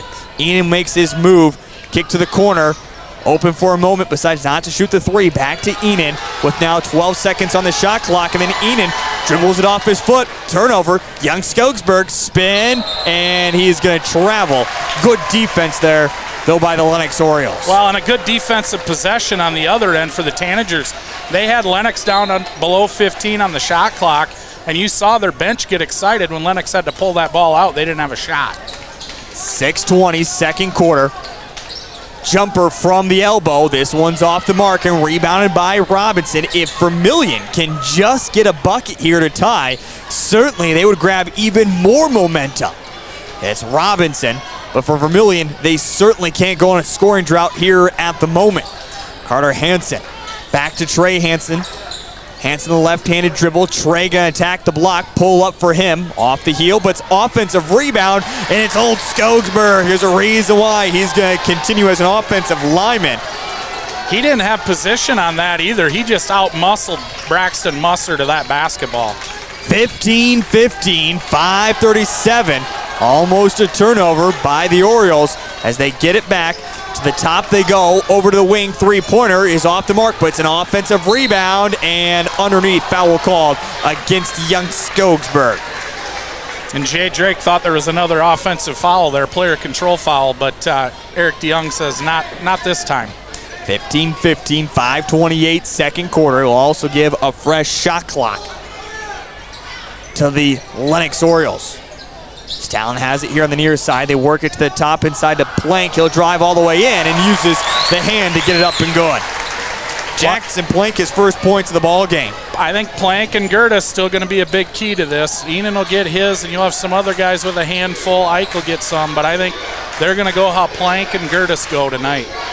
Robinson is going to lose it. Trying to pick it up, finally Enan. He just rises to his feet, his own. Bounce pass inside, and then a travel called. Braden Wolf on the travel gives it right back to the Vermillion Tanagers. But again, without Wyatt Gestrine, Vermillion has yet to go to their bench, and you can start to see their five are starting to get gassed a little bit. Well, and it'll be interesting as you say that they go to the bench. Looks like Connor Rorig's going to check in. But it'd be interesting to see with this full court pressure how that plays out later in the game. Well, we got confusion on who is who. Rorig will check in for Robinson. Young Skogsberg will come to inbound it. Rorig for a moment was telling Skogsberg to go inbound it, but Skogsberg thought he was saying get out of the game. Well, confusion sorted out. It will be Carter Hansen who will go across the timeline, pick up his dribble, double teamed, and just thrown right in the middle, turnover. And there's that trap we talked about pregame. It came into play big right there. Enan might have got away with one there. Threw a tough elbow right into the neck of Skogsberg. But again, as you mentioned, kind of the second time now that he's got a push off. Nothing called, but he missed the shot, and then Rorig isn't paying attention. Coach Drake, I thought, was going to throw his play card there. Underneath, foul called, and it'll be free throws upcoming for Talent. Is this a product of Gestring being on the bench? Does Rorig maybe not play as much? It looks like they're a little out of sync with him on the floor. Certainly so. Wyatt Gestring maybe doesn't put up the flashiest of numbers, averages about 5 points a ball game, but it's his defensive presence that is also extremely helpful. Again, Gestring picked up a knee injury in practice. They think it might have even come before practice, but is unable to go for this evening. Of course, Wyatt has had knee injuries and ankle injuries throughout his career as a Vermillion basketball player. Second free throw, this one is off the mark, and it remains a 2-point game. 17-15, 4:18 second quarter. Hansen wants to make a move. Just dribble in between the legs. Will now go to his brother. His brother pump fakes. Drive in. Floater is off the mark. Trying to get back his own rebound. Couldn't collect. And here comes Enan right away with it. And he's going to penetrate with right at 30 on the shot clock. Misses his shot. And I think he needs to take one more step and get to the rim, one more dribble. He's 6'6". I mean, get to the rim, young man. That 14, 15-footer doesn't seem to be falling tonight. And right now, they just continue to keep Vermillion in the ball game. And if you will, this kind of feels like the makings of the Dakota Valley game, where the Panthers just let Vermillion hang around long enough, and all of a sudden, Vermillion really started to believe. Off the glass and good for two. Trey Hansen. And when you're the underdog, you have nothing to lose in this ball game. Well, and there's no such thing as an underdog. It's high school basketball, and they're kids, right? And they're DAC 12. Yeah. So I was trying to stay away from that one this time. Straightaway three. Well, we can make it because we just know how darn good this conference is. I've said it before. It's not just the best conference in Class A. It's the best conference in the state of South Dakota. Ooh, you might have some ESD people fired up with you over that one. That's all right. I'll take them on. Trey Hansen picks up his dribble, gets it to his brother. No look pass over to young Skogsberg. Catch and shoot three. Good! Vermillion, their first lead of the ball game at 1 point down by 12 points in this game, now have their first lead as Bryson Skogsberg hits double figures. He's got 12 in the ball game, and a timeout needed for the Lennox Orioles. Tonight's broadcast is brought to you by Crossroads and Event Center. Crossroads Hotel and Huron Event Center is an excellent choice for travelers visiting Huron, offering a family-friendly environment alongside many helpful amenities designed to enhance your stay. Tonight's broadcast is also brought to you by New Gen Energy and Total Stop. And of course, Live Ticket TV allows John Kirchner and I, Heath Nimke, to get together. Of course, we have to give love to our producer, Cole Large, having some fun here. And don't forget, if you'd like to advertise on either Vermillion or Lennox activities here on Live Ticket TV, you can get a hold of John or myself, and we can get you set up on the right marketing campaign today. And don't forget to download the app. Just search Live Ticket TV. Coach Buckman has got to get his group to just refocus. So I've seen this multiple times this year where they go into a little lull. I wouldn't be surprised to see him come out of this timeout in a flex offense and have a set play to try to get a layup, get one of the bigs under the basket. That's kind of been their MO throughout the year, at least what I've noticed with my limited knowledge of this game. 9-2. Vermillion is outscoring Lennox here in this second quarter. Again, have their first lead here at the moment, 20-17. Inside, and just spin around old Skogsberg, but can't get the shot to go there was Trey. Yeah, I don't know. I don't know if Lennox is shooting 20% right now from the field, and I know they're not shooting that from the free throw line. You have to sometimes have a little luck if you want to knock off one of the top teams in the region, and certainly it's going the way of Vermillion. Hansen inside off the glass and gets it to fall. Carter Hansen, his first points of the ball game. He averages 15. We'll see if that doesn't get him going. Now a 5-point lead for the Vermillion Tanagers. Kick it over to the wing once again. It's Gertis. Tate looks like he's playing a little scared right now. No, he's not. That's what I remember. And he just misses. I mean, I haven't seen him miss this much all year. And you can hear it in Johnny's voice right now. Just the disbelief in this crowd is also shell-shocked at the moment. A pass deflected. It's going to go out of bounds. It will stay with Vermillion. The Oriole fans are all sitting on their hands right now, and honestly, the way it's going to start here, they're probably looking forward to the halftime hoop shoot. Maybe somebody can make something. And Lennox, a team who averages 70 points a ball game, when you talk about 17 right now, we're close to halftime, certainly has you nervous. Now Trey Hansen is going to lose it. Great defense by Jackson Plank to steal it away. Quickly up to Gertis. Back out to Jackson He'll Plank. hit that. Gets it to go. Jackson Plank, a huge bucket. He's got 5. In fact, all 5 in the quarter for the Lennox Orioles. Yeah, they need him.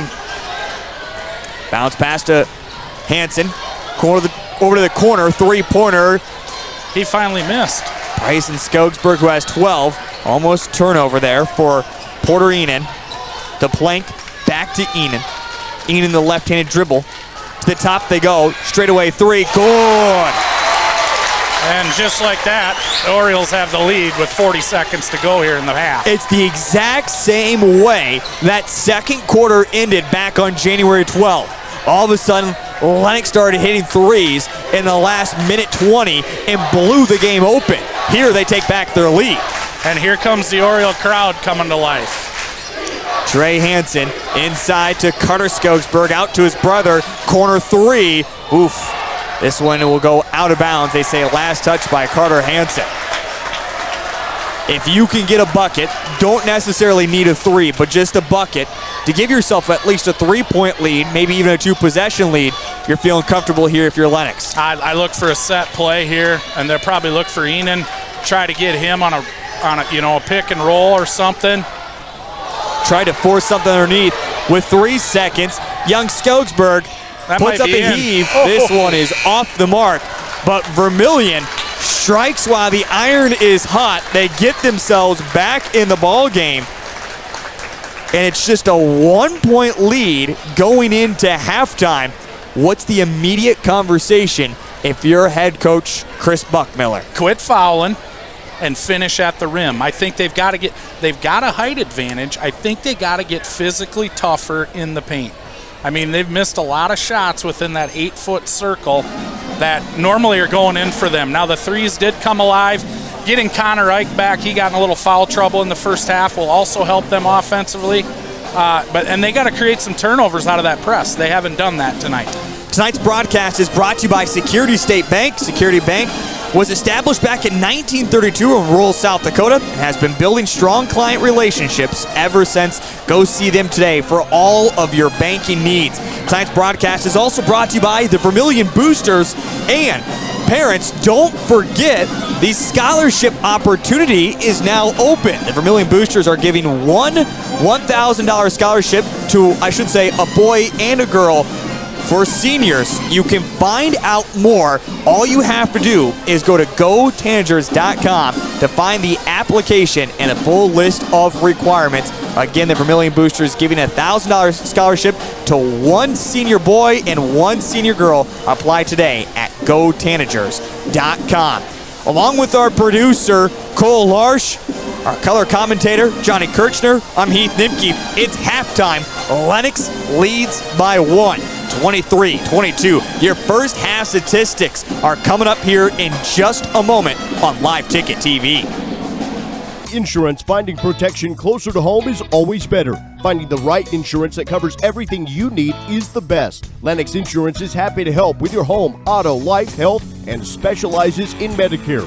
Jody and her staff are friendly and helpful. Not only can they find the right insurance for you, but they are proud Oriole alumni, so they are always ready to protect the home team. They would love to add you to their Lennox family. Stop by or reach out today for your insurance needs at Lennox Insurance. Advertising can be a struggle. Where to spend your money? Are you reaching the right audience? If you are looking for an effective method that reaches a large fan base at once, then here's your ticket with Live Ticket TV. With over 70 schools in the state of South Dakota, we can help you advertise locally with just your home team or reach the region and state. Plus, a portion of all sales go directly back to the school. Get a hold of John Kirchner today and let's get started in building your brand with Live Ticket TV. In times like these, it's good to know there's a place where people know who you are, no matter how long you've been gone. A place where the smells of home cooking are still in the air, where a simple wave warms your heart, and sharing stories is just a way of life. It's good to be home. Agraria Insurance Company, protecting what's important in life. Contact your local Agraria Insurance Company agent. This is what matters. This is beyond X's and O's. This is the difference mutual respect makes. This is what character looks like. This is what defines us in South Dakota. This is sportsmanship. School sports, it's not the outcome that matters most, but the way the games are played. This message presented by the South Dakota High School Activities Association and the South Dakota Interscholastic Athletic Administrators Association.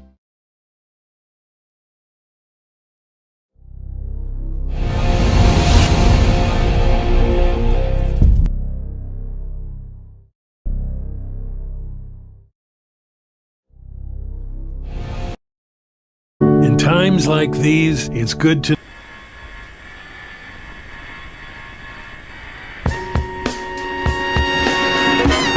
Lennox Insurance is an independent insurance agency that has been and continues to be dedicated to overseeing the insurance needs of Lennox for many years.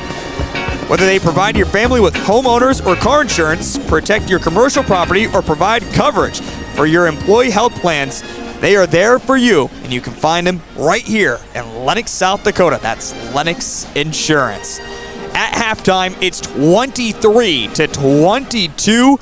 It's a 1-point lead for the Lennox Orioles. Let's send it over to our producer, Cole Large, who has our first half statistics as we take a look back and see what's gone right and what's gone wrong.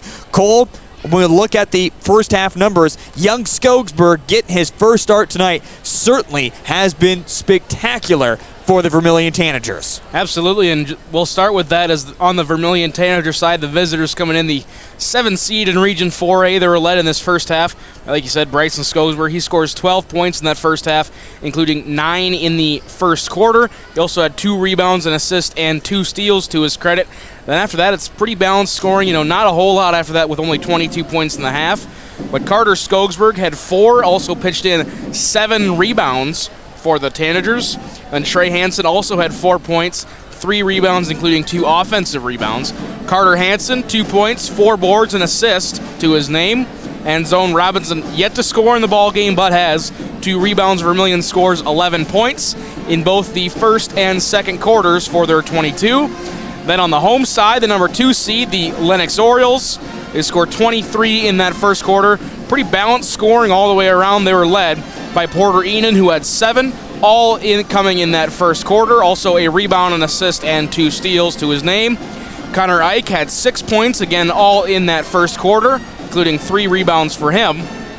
Jackson Plank, 5 points, a board, an assist, and 3 steals coming in that second quarter to his credit. Talon Dirks, he finishes with 2, a board, and assist. Braxton Musser finishes with 3 points and a rebound as well. And Trey Gertis did not score but had 2 offensive rebounds and an assist. Lennox, 15 points in the first, only 2 points in that first 5.5 minutes of the second quarter, but then 6 after that for their quarter total of 8 points, bringing your halftime score 23-22. One big stat we need to look at. I kind of keep the steals stat a little loosely because, half the time I can't keep up. Currently, I've got Lennox for 5. They've probably got closer to 7 or 8. That's just showing you how tough that this press has been. That Vermillion's been trying to break all game. I'd expect to see Lennox get back into that full court trap press and really start getting back, try and get more steals and more transition points. It's our producer, Cole Larsh. Of course, if you follow along with him on the Vermillion side, get a lot of Cole throughout this season. Of course, it's been great working with Cole all season long, but tonight get to help out with Johnny Kirchner. I know Johnny's been wanting to work together for quite some time since the basketball season got started. John, I always like to point out something. When Cole gives our first half statistics, what's maybe a number that jumps out to you? I'll give you mine just for your taste of it. Zone Robinson, who averages 14 points a ball game, has yet to score. I feel like on the Lennox side, Porter Enan really got going in that first quarter, had 7 points, but was held scoreless in the second. And then you could even go a step further and say Tate Gertis, he's such a flashy freshman. He has yet to score. What's the big stat that stands out to you for both teams? For me, for Lennox, it's the number 8. 8 points in the second quarter. You gave me the average earlier. I think it was 70 maybe. 23 at half. Probably not their best effort. Just not finishing at the rim. And I'd be curious to see the rebounding totals because I believe Vermillion has out-rebounded Lennox, and that would be the number that I would go with for the Tanagers. They're beating Lennox on the boards, I believe. Maybe Cole has them, I don't know. Again, I must preface this by saying very loose stats I keep over here, so maybe these aren't exactly accurate, but what I have right now, Vermillion is out-rebounding Lennox 18-9. That's what I've got for numbers. And I believe that to be true, and I think that's not a number we talk a lot about. But, you've got you call him old Skogsberg at 6'4". He's the biggest guy from Vermillion that's seeing any action. Yep. Lennox got a couple guys at 6'6" and one at 6'5" that's seeing a lot of action. and they're just physically, they're getting beat inside tonight. And you talk about Old Skogsburg. He's a senior.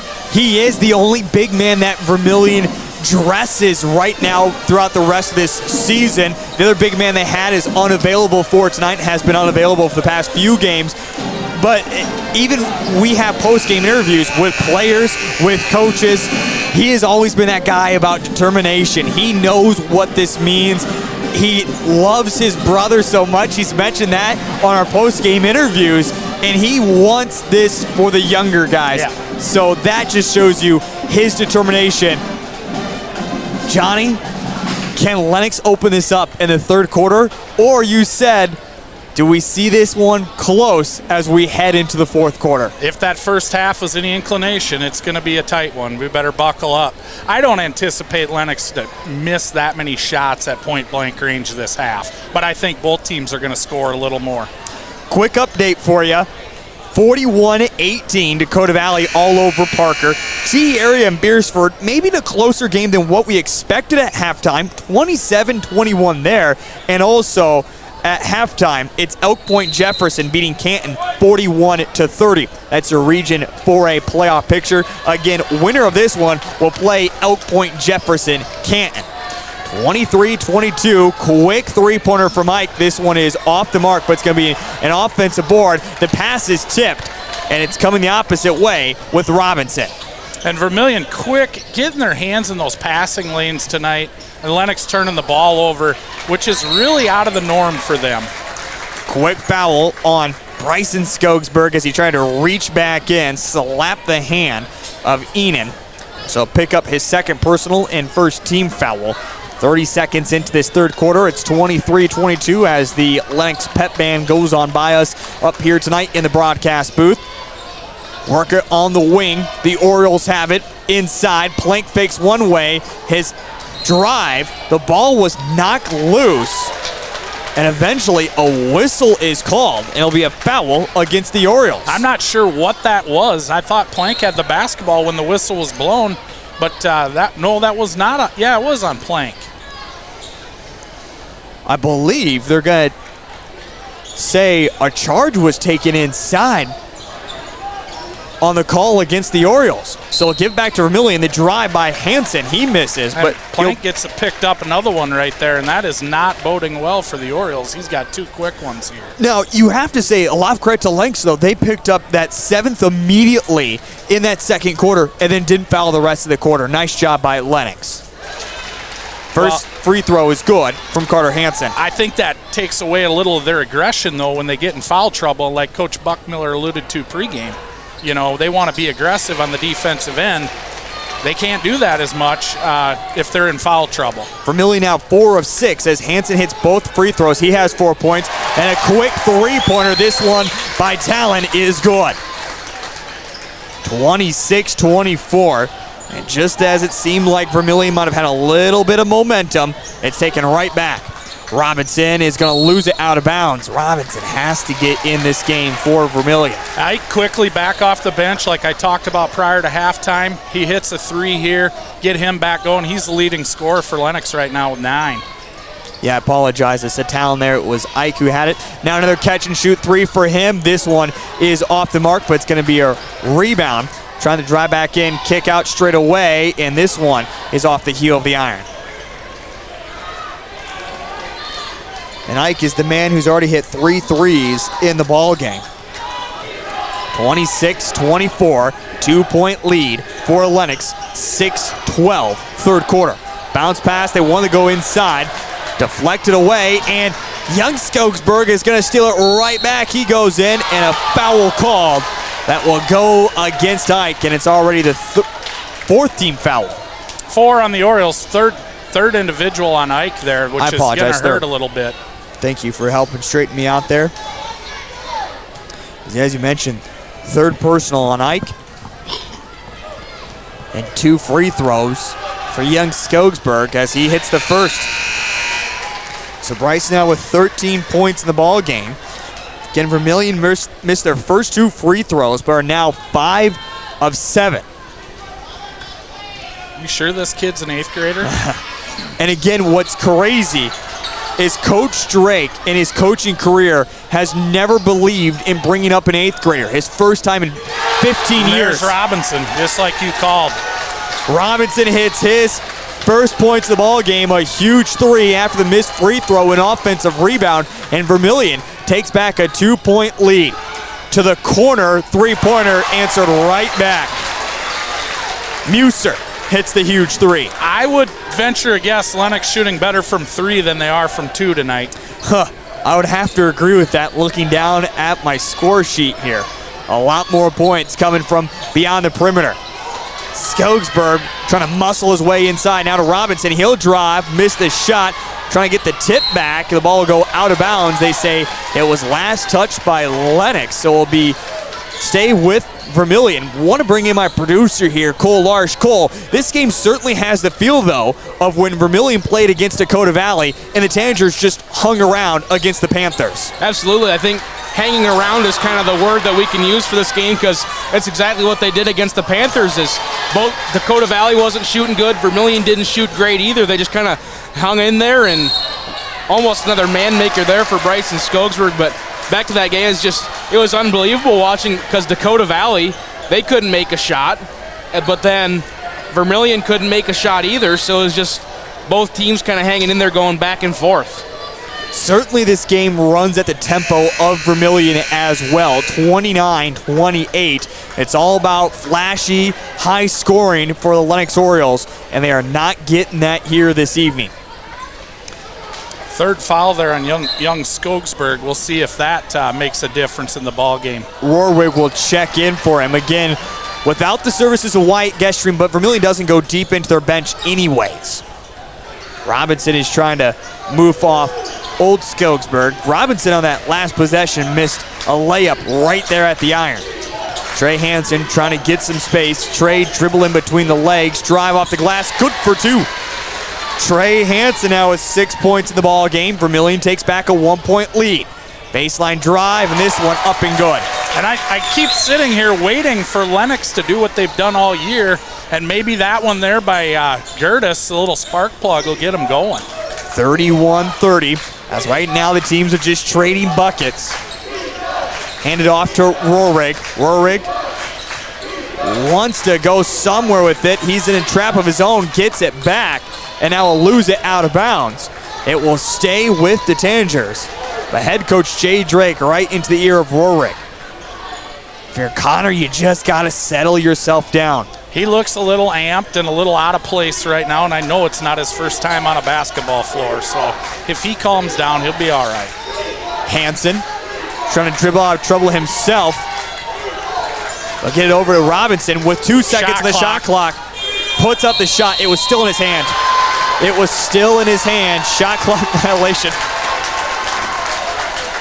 The officials got that so right, but I saw a couple Lennox fans stand up and I think they were upset about something. Well, I saw one official put up a 3 before he waved it, so I'm glad I'm not running replay because I don't think I want to show that. It was really close. It looked like it was a good call by the officials. Nonetheless, we go by what they say. Missed shot by the Orioles. Musser threw up an air ball there. Trey Gertis tried to save it, but to no avail. Robinson underneath, and Skogsberg is stripped. But he's fouled, and he heads to the free throw line. Yeah, Vermillion just got themselves in the trap at the half-court line, and Robinson banks in a 3, and he's got to be frustrated himself that didn't count. Yeah. One of the toughest shots of the night. Doesn't count. Hold Skogsberg. First free throw is good. Carter's got 5 in the ball game. Now 6 of 9 are the Vermillion Tanagers. We're tied once again, 31-31. Second free throw, this one is good. So 7 of 10 are the Vermillion Tanagers, and now a timeout. 32-31, 3:30 third quarter. We're back in 30 seconds here on Live Ticket TV. To know there's a place where people know who you are, no matter how long you've been gone. A place where the smells of home cooking are still in the air, where a simple wave warms your heart, and sharing stories is just a way of life. It's good to be home. Agraria Insurance Company. protecting what's important in life. Contact your local Agraria Insurance Company agent.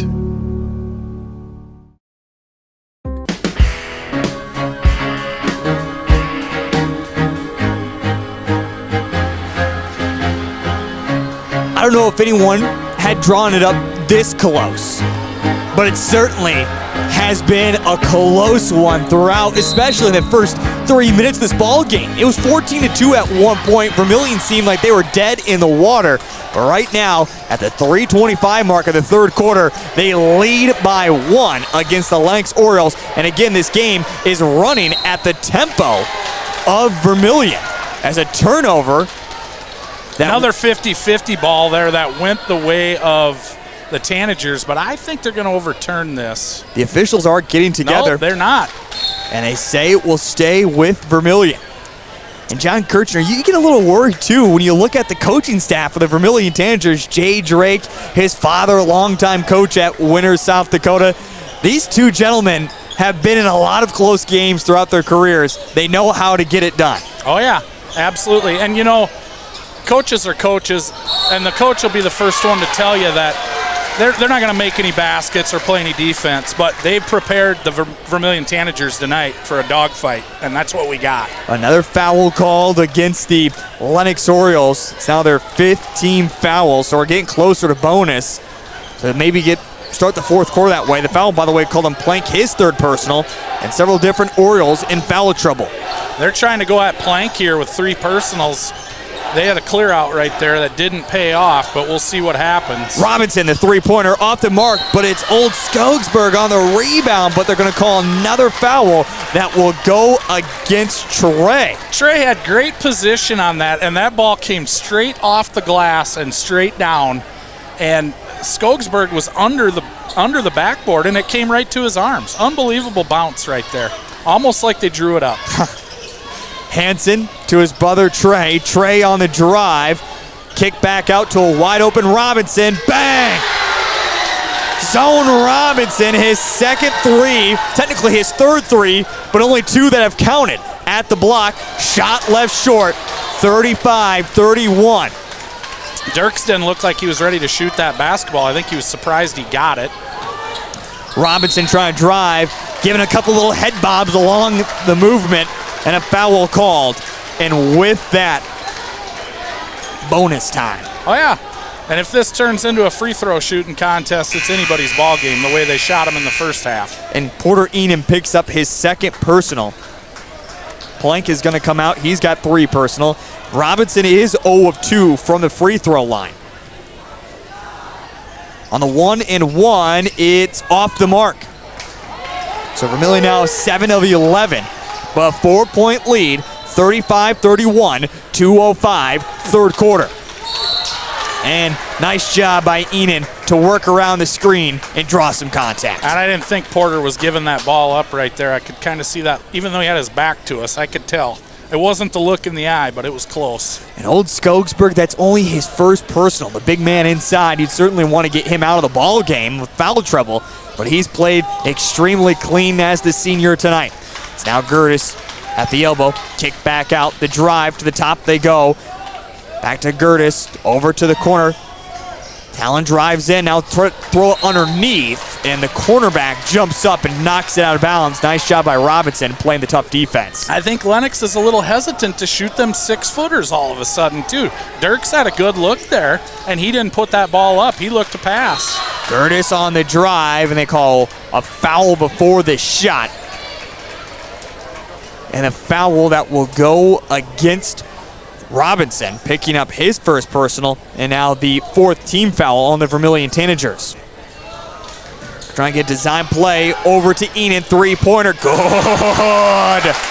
Porter Enan with that finally scores in the 3rd quarter, did not score in that 2nd. With it also gets him to double figures with 10 in the ball game. If he comes alive here, it could change the whole game. Robinson, the drive, puts up the shot, can't get the go. They're going to get for the rebound again.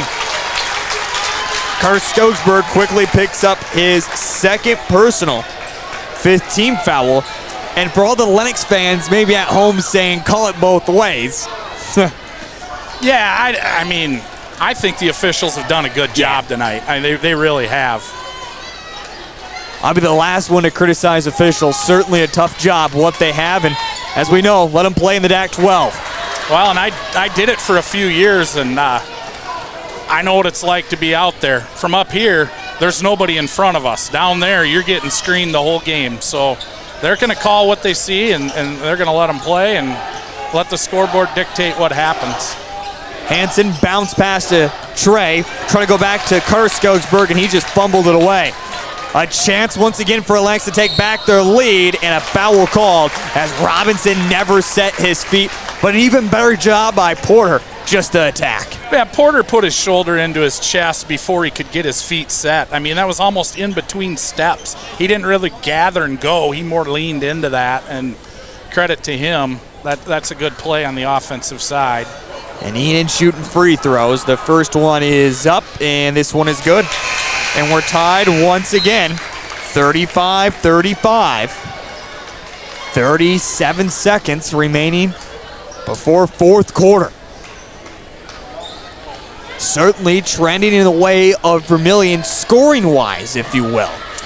Lennox trying to protect some guys by putting them on the bench here for this last 40 seconds. And they're back in that press, which they can only do after they score. So we'll see if Vermillion can break this or if they look to trap it here. I think Porter will look to jump it. Trey Hansen gets it across the timeline. It is 3 seconds that separate the shot clock from the game clock. So Vermillion's going to try to bleed this out as much as they possibly can. Rohrig gets it back to Carter Hansen. Hansen holds it above his head. Now belt high. Puts down the right-handed dribble. Picks it up. Goes back to his brother with 6 seconds on the shot clock. Trey is going to make his move. Uses the runner. Gets it to go. Porter, deep one coming. Half-court heave. Just off the mark. And after three, if you haven't buckled up yet, certainly do so. 37-36. You're going to need a Hans device, not just buckling up here. I'm going to take a page out of NASCAR because 5-point seatbelt and a Hans device the way this one's going. Well, get the Hans device out. Here we go. We're back in 30 seconds with the fourth quarter. That's on the way here on Live Ticket TV. What if we said a bank isn't a place to lock up money? It's a place to set it free. What if the point of banking wasn't to bank at all, but to put your ideas to work? What if your bank asked, what if a little more? Well, what if we told you we do? We're American Bank and Trust, where what if meets why not? If you're ready to change what you get out of banking, start a relationship with us. What if you made the move today? Hey, farmers, don't have...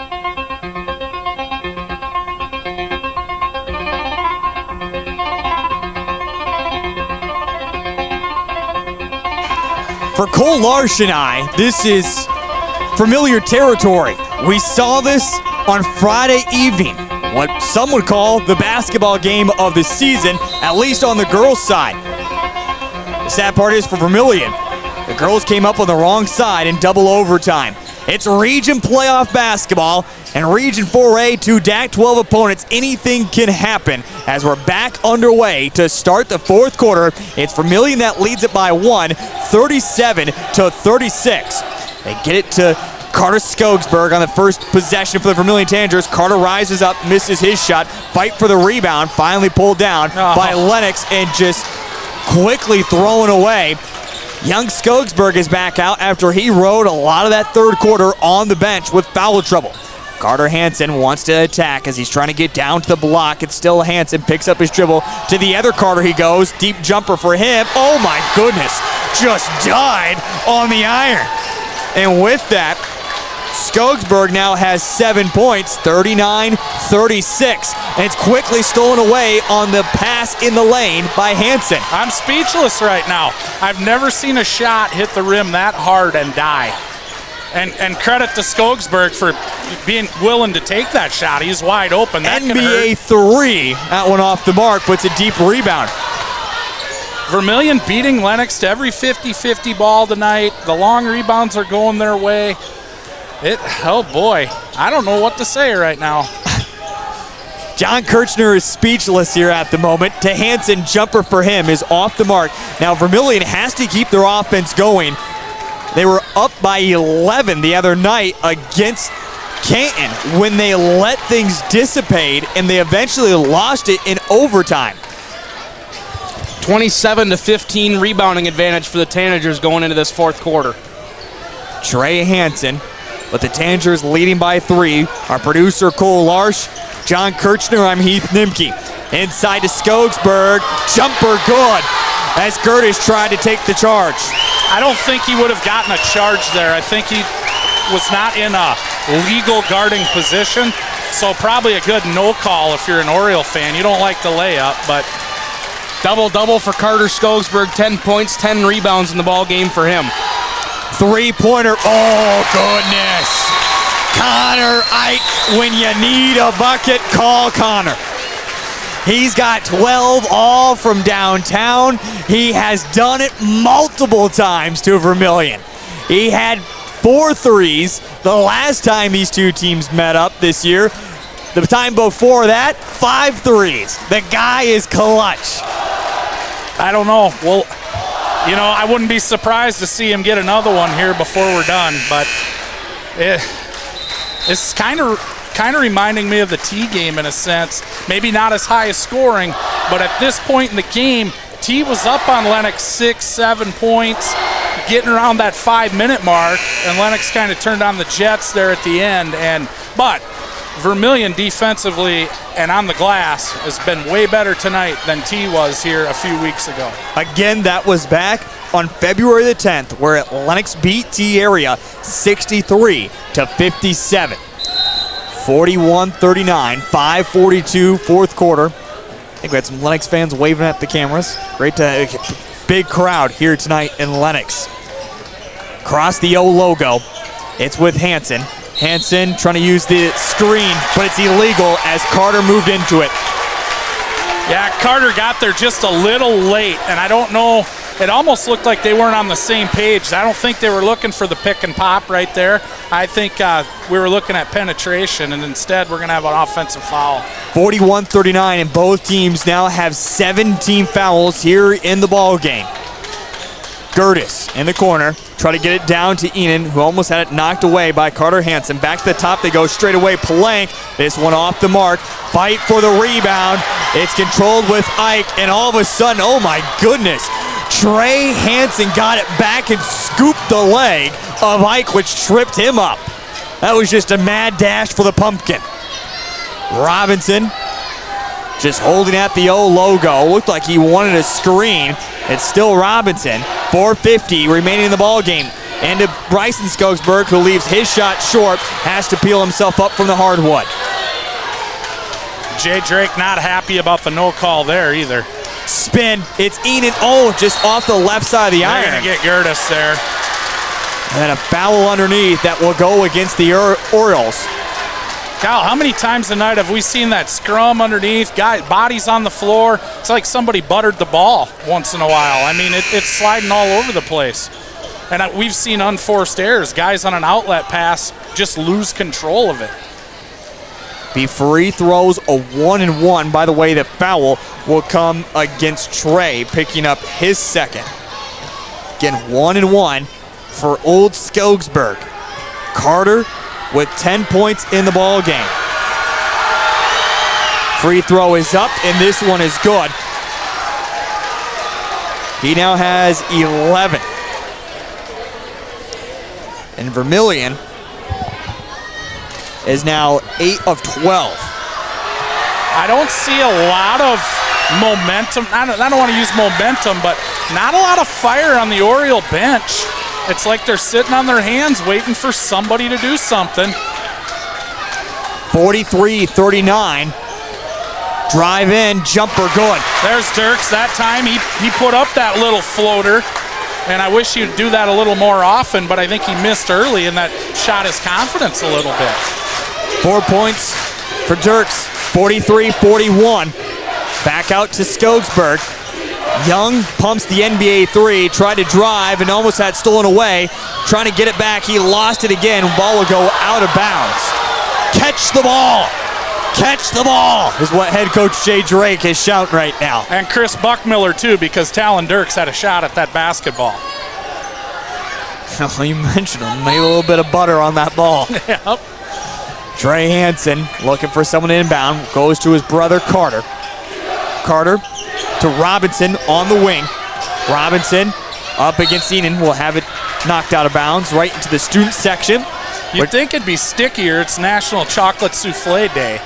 You know, you'd think the ball would stick a little bit. You got a little calendar that tells you what not. I told you I had a signature. That's what it is. You do have a calendar, don't you? I just look it up. That's what the Google machine's for. Trey Hansen puts up through contact. Nothing called. Misses his shot. Shot Chance clock to take was the lead. winding down. Uh-oh. And the shot off the mark. My goodness, Gertis just couldn't get to go, but it's an offensive rebound. Back out they go to Plank at the block. To the top, Ike three-pointer. He wanted contact. I don't know how he ended up on the ground, and that's going to get the ire of some Oriole fans. They wanted a foul on Robinson, and then a quick turnover, and this time it's going to be a foul on Trey Hansen. And there's Gertis coming up with the big steal right there, and he had a chance at a layup at the other end.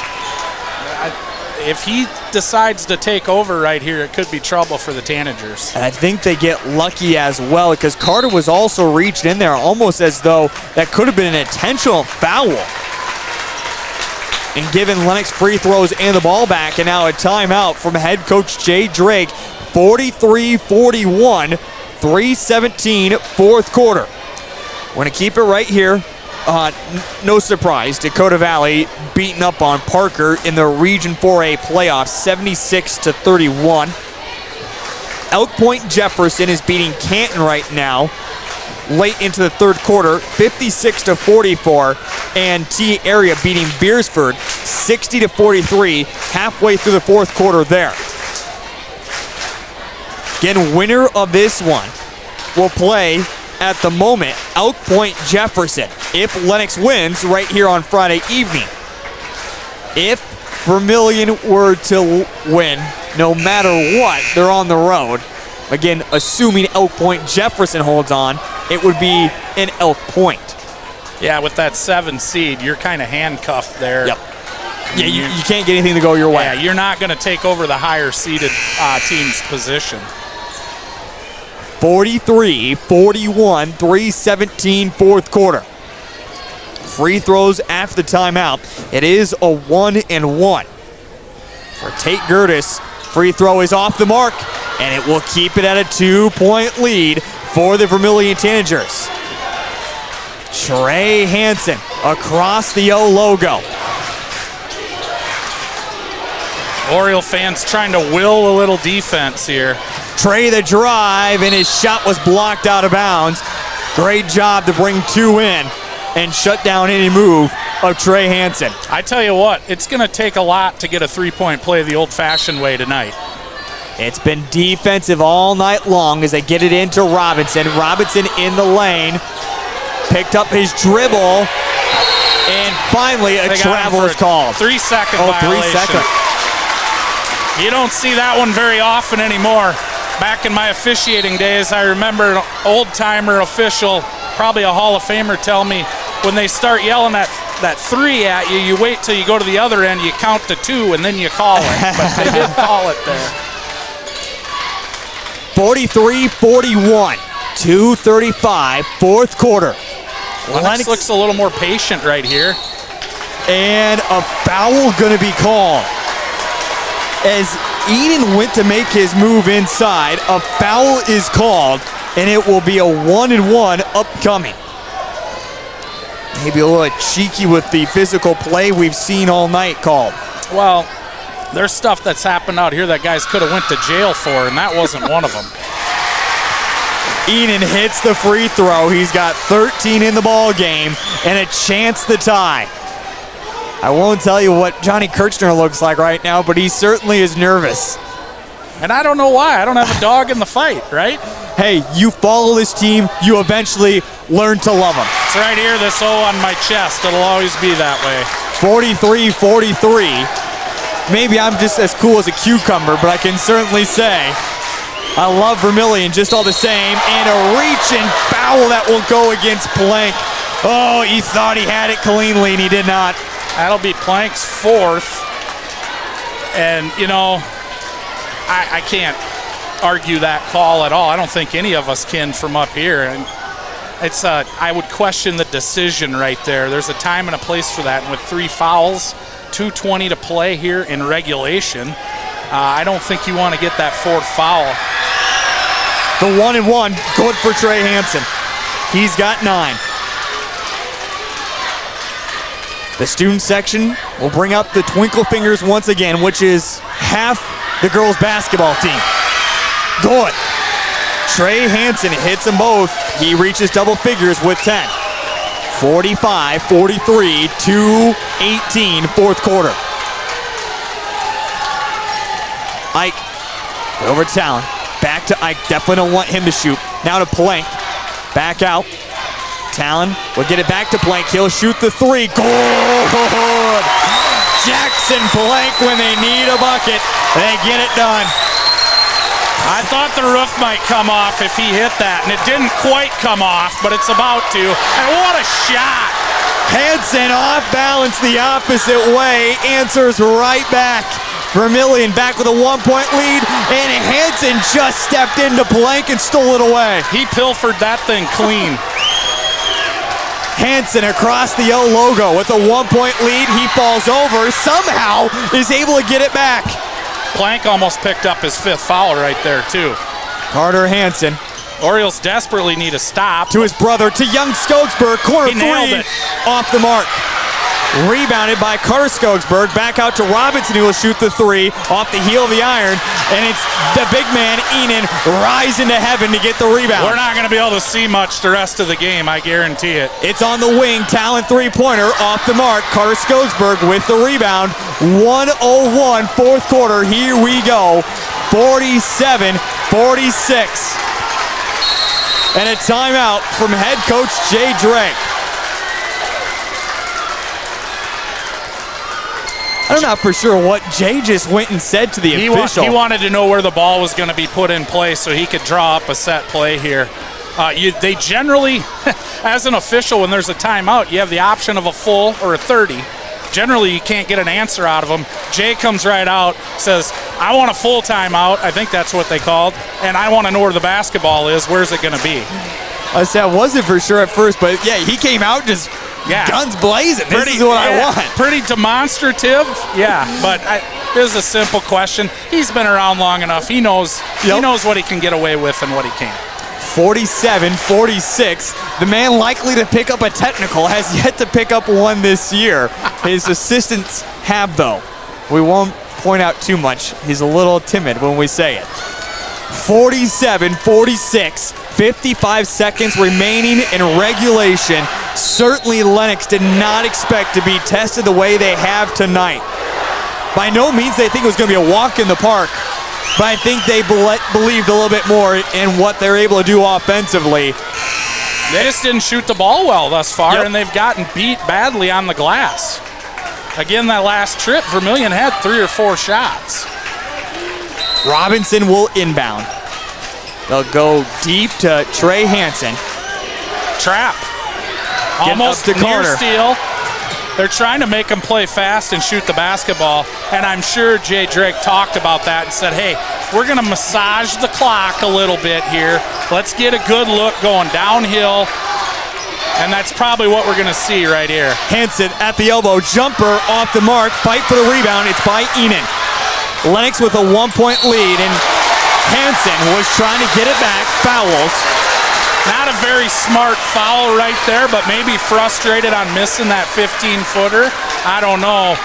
75 feet from the basket with a 1-point lead and the shot clock turned off. I don't know if I'd take my chances there. At the same time, though,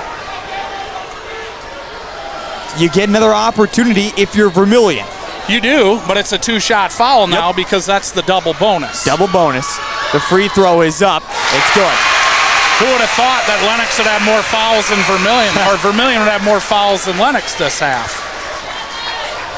Talon now has 5 points in the ball game. None bigger than this free throw. 47-47. Free throws off the mark. Carter Hansen with the rebound. Vermillion with the chance to win.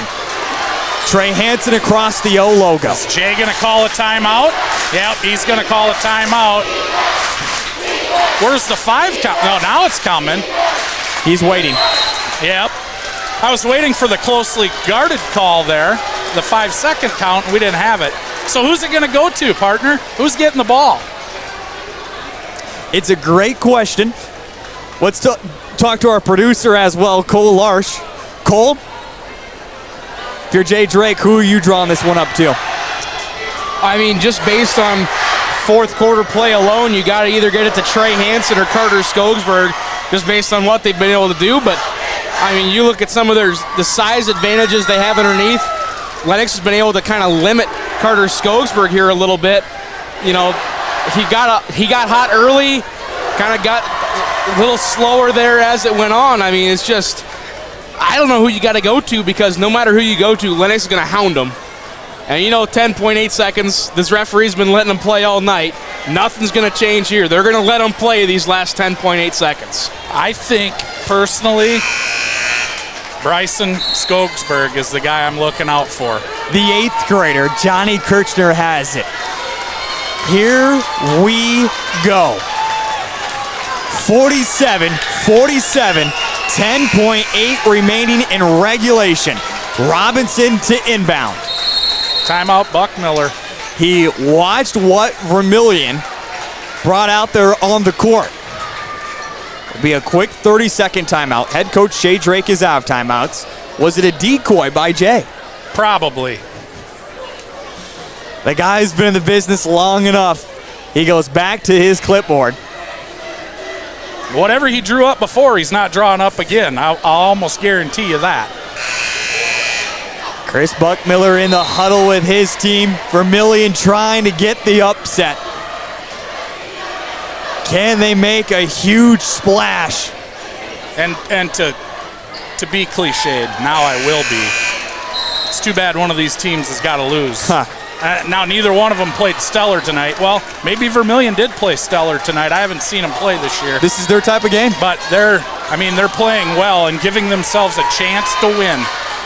Robinson to inbound. Slaps the ball. He's looking. He has to inbound. They get it to Trey. Trey with under 10. At 7 seconds. Trey in the lane. Puts up the shot. Gets it to go. Timeout. Coach Buckmiller with exactly 3 seconds. Trey Hansen gets it to go.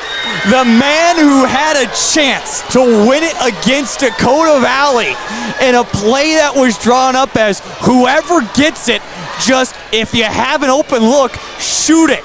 His NBA 3 was off the mark. We know the rest of the story. Dakota Valley wins by 5. Of course, a late ticky-tack foul you add on in there. 3.4, so they add 0.4 back to the clock. You got to go to Enon. Do you? You don't have to win this either. Force overtime. And you know, 3.4, you got 94 feet, so you got to look for a semi-long pass to get it in.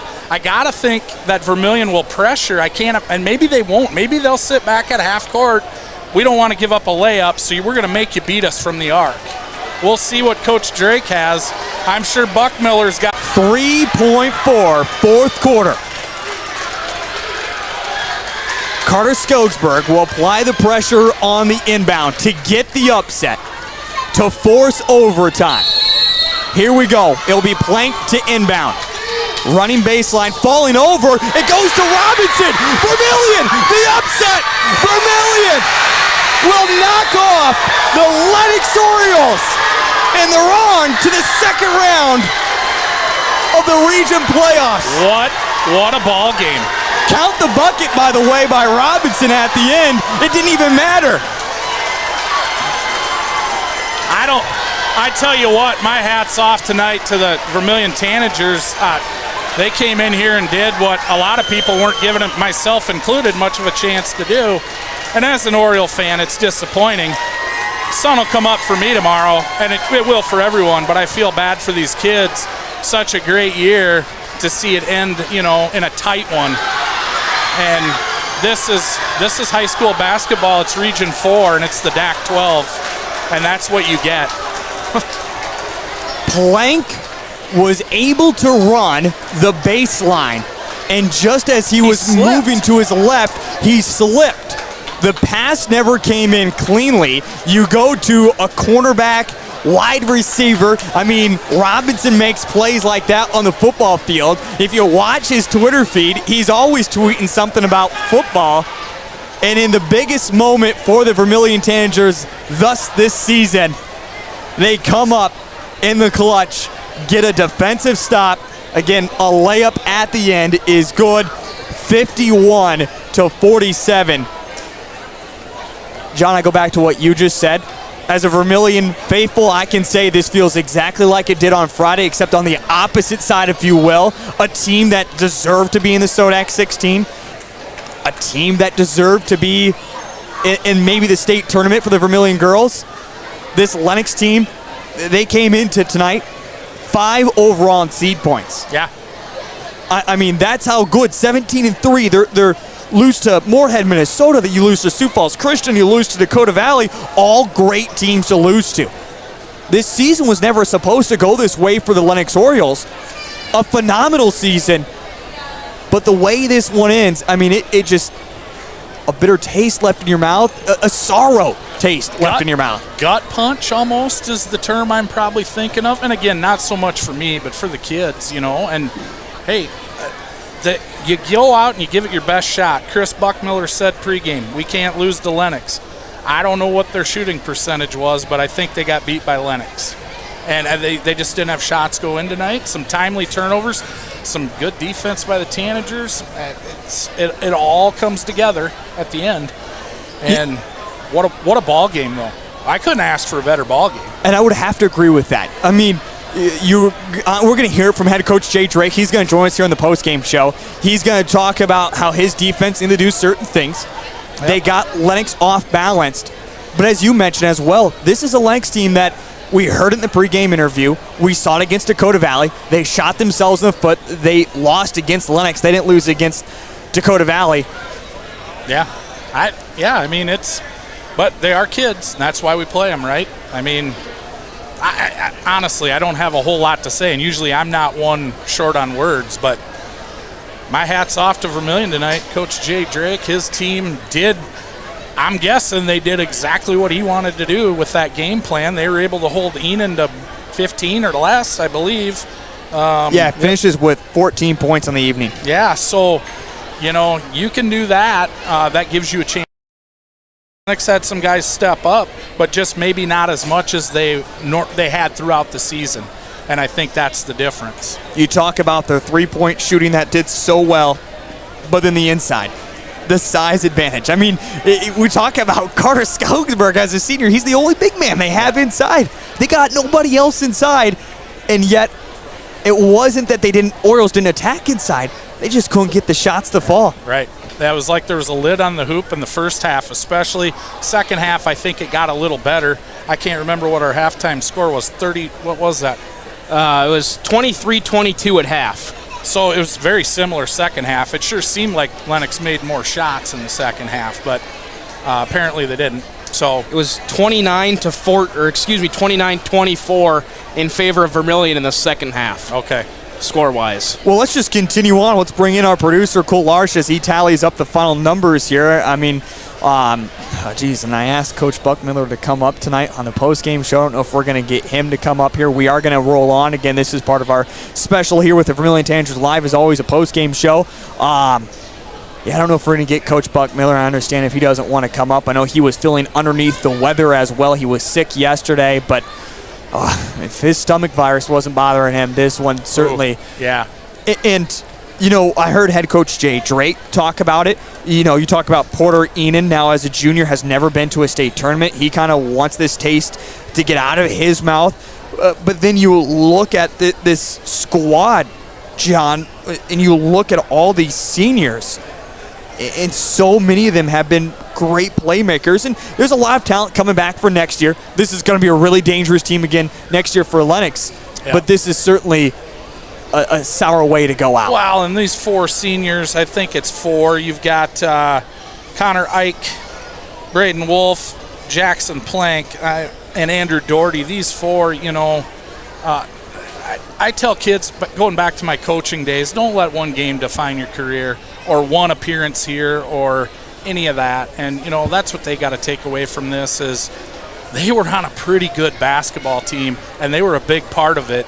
And unfortunately, when you can't stub your toe, they slipped a little bit. And I won't even say they stubbed it. They just slipped. And in a literal sense, how many times did we see guys fall down tonight?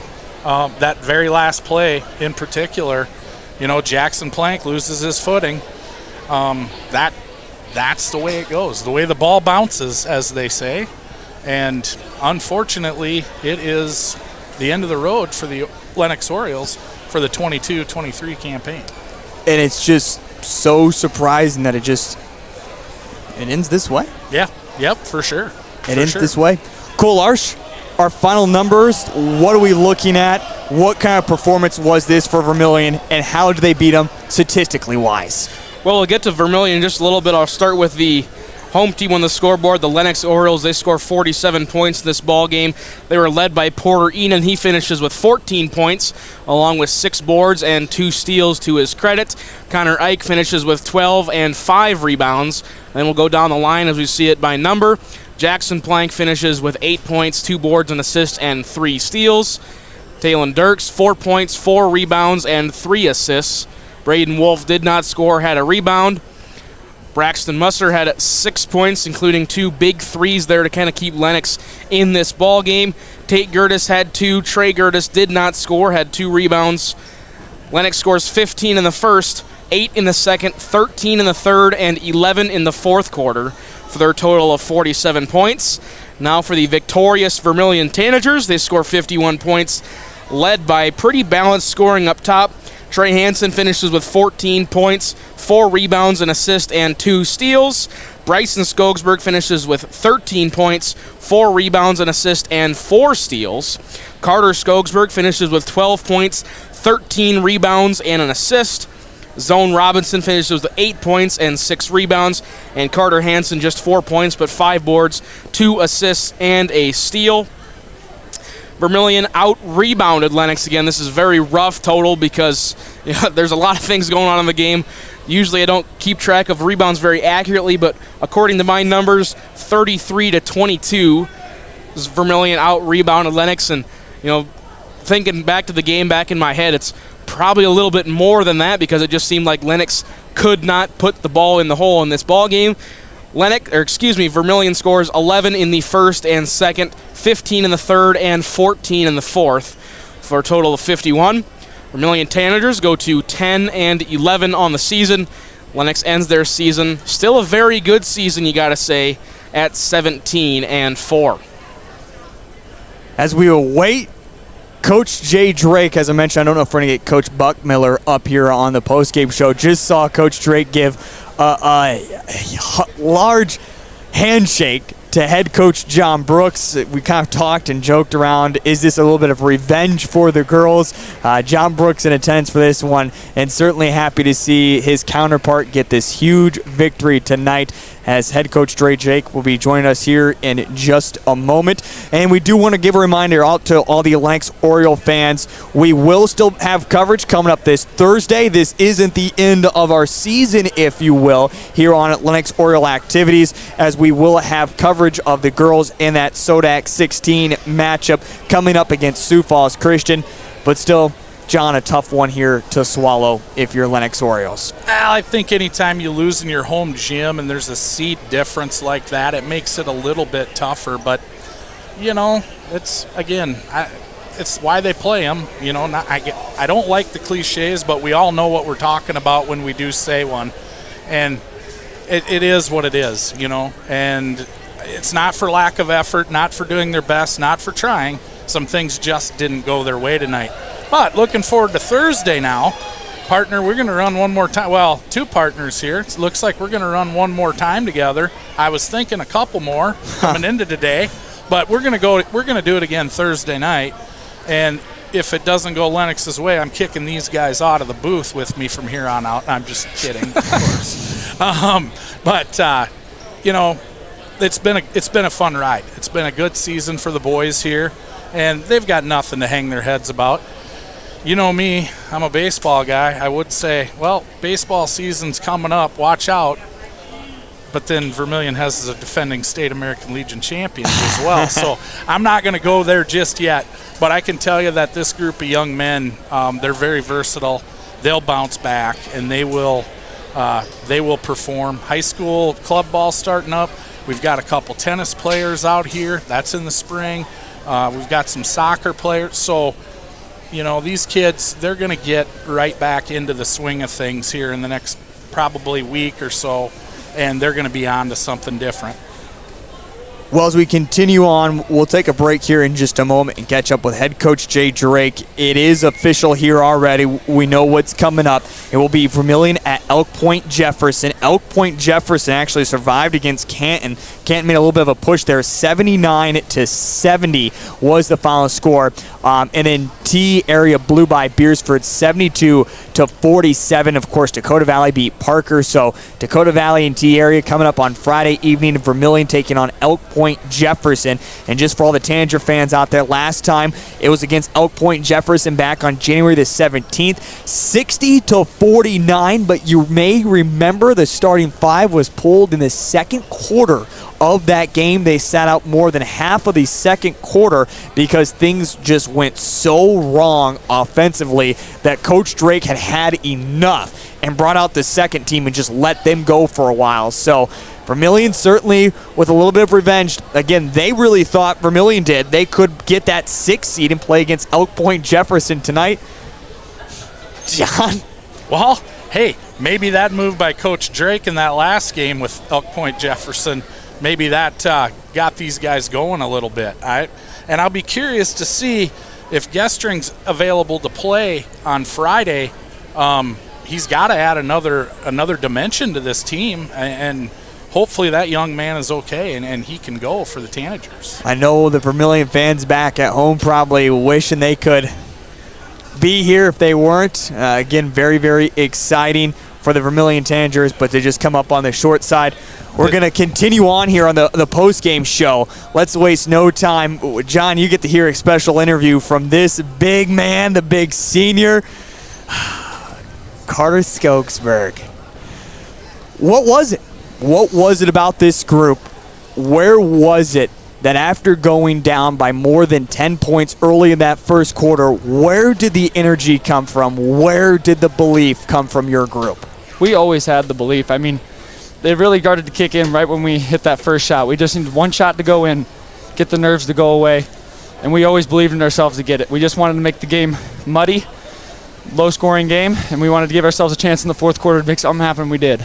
Well, you make things muddy, and you start really shutting down Porter Enan. Of course, he was the big name coming into this game. At times, you had your chance to guard him, and other guys were on duty for him all night long. What was it, though, about not even Porter Enan, but also Connor Ike, who's able to shoot the three, that you just weren't able to get them comfortable inside for tonight?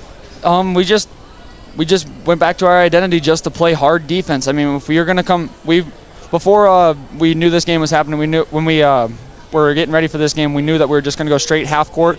You're going to come play us in the half court because the last time we played, we were in the full court, and they were running up and down on us. So we're like, we're going to go play 20 out in the half court, and you're going to have to come score on us. And we came up big. Our guards got out on shooters really fast, and we were able to neutralize those guys. Well, you talk about keeping it close and just giving yourself a belief. Coming into this game, though, Wyatt Gestring goes down with the knee injury. He's unavailable. You become the only senior out there, and they look to you as a leader. In that third quarter, you're keeping it close, even having the lead. How much do you just need to know? Keep stepping up as a leader and keep leading these guys on the court. I just got the heart for it, man.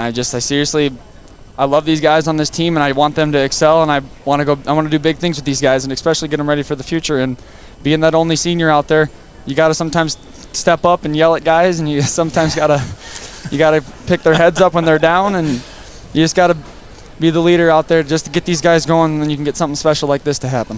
Hansen gets the floater to go in the lane. All of a sudden, you have yourselves a 2-point lead with 3.4 remaining in the ball game. Multiple timeouts are called to kind of amplify the pressure here inside Lennox High School. What was the conversation from head coach Jay Drake? How did you guys keep a calm head in that final 3 seconds? The first thing he said when we came to the thing, we were all excited, but the first thing he said there's 3.5 seconds left. There's a lot of ball game left, and we just have to go out there and we have to guard for 3 seconds and not foul, and just they put me on the baseline here because just to give them some pressure there, and just hopefully let them throw it in and let the defense do its work.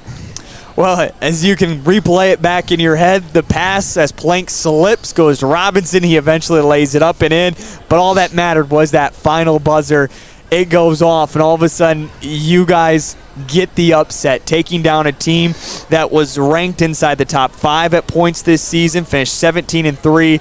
How great did it feel when that final buzzer went off, and you guys are moving on to the next round? It was more of a sense of relief, to be honest with you, than greatness. We have been in about 5 or 6 rough, tough games where we're right there at the wire. Dakota Valley, Madison, all these guys, and I believe we were like 1-5 in those matchups. So we just needed one of these to happen, and it'll really build our confidence. Well, Carter, go enjoy this with the team. Congratulations. Let's go get Elk Point Jefferson now, all right? Yes, sir. Thank you. Good job tonight, young man. There he is, Carter Skogsberg here on our post-game show. As we continue on, it's time to get to the winning head coach, Jay Drake. Whew. Jay, does this one feel like it did 3 years ago or so? I forgot, yeah. Last time, I think it was region semifinal game, right? Yeah. And they were number 1 at the time. Yeah, I mean, just happy for our guys, obviously. And like anything, Lennox is dang good.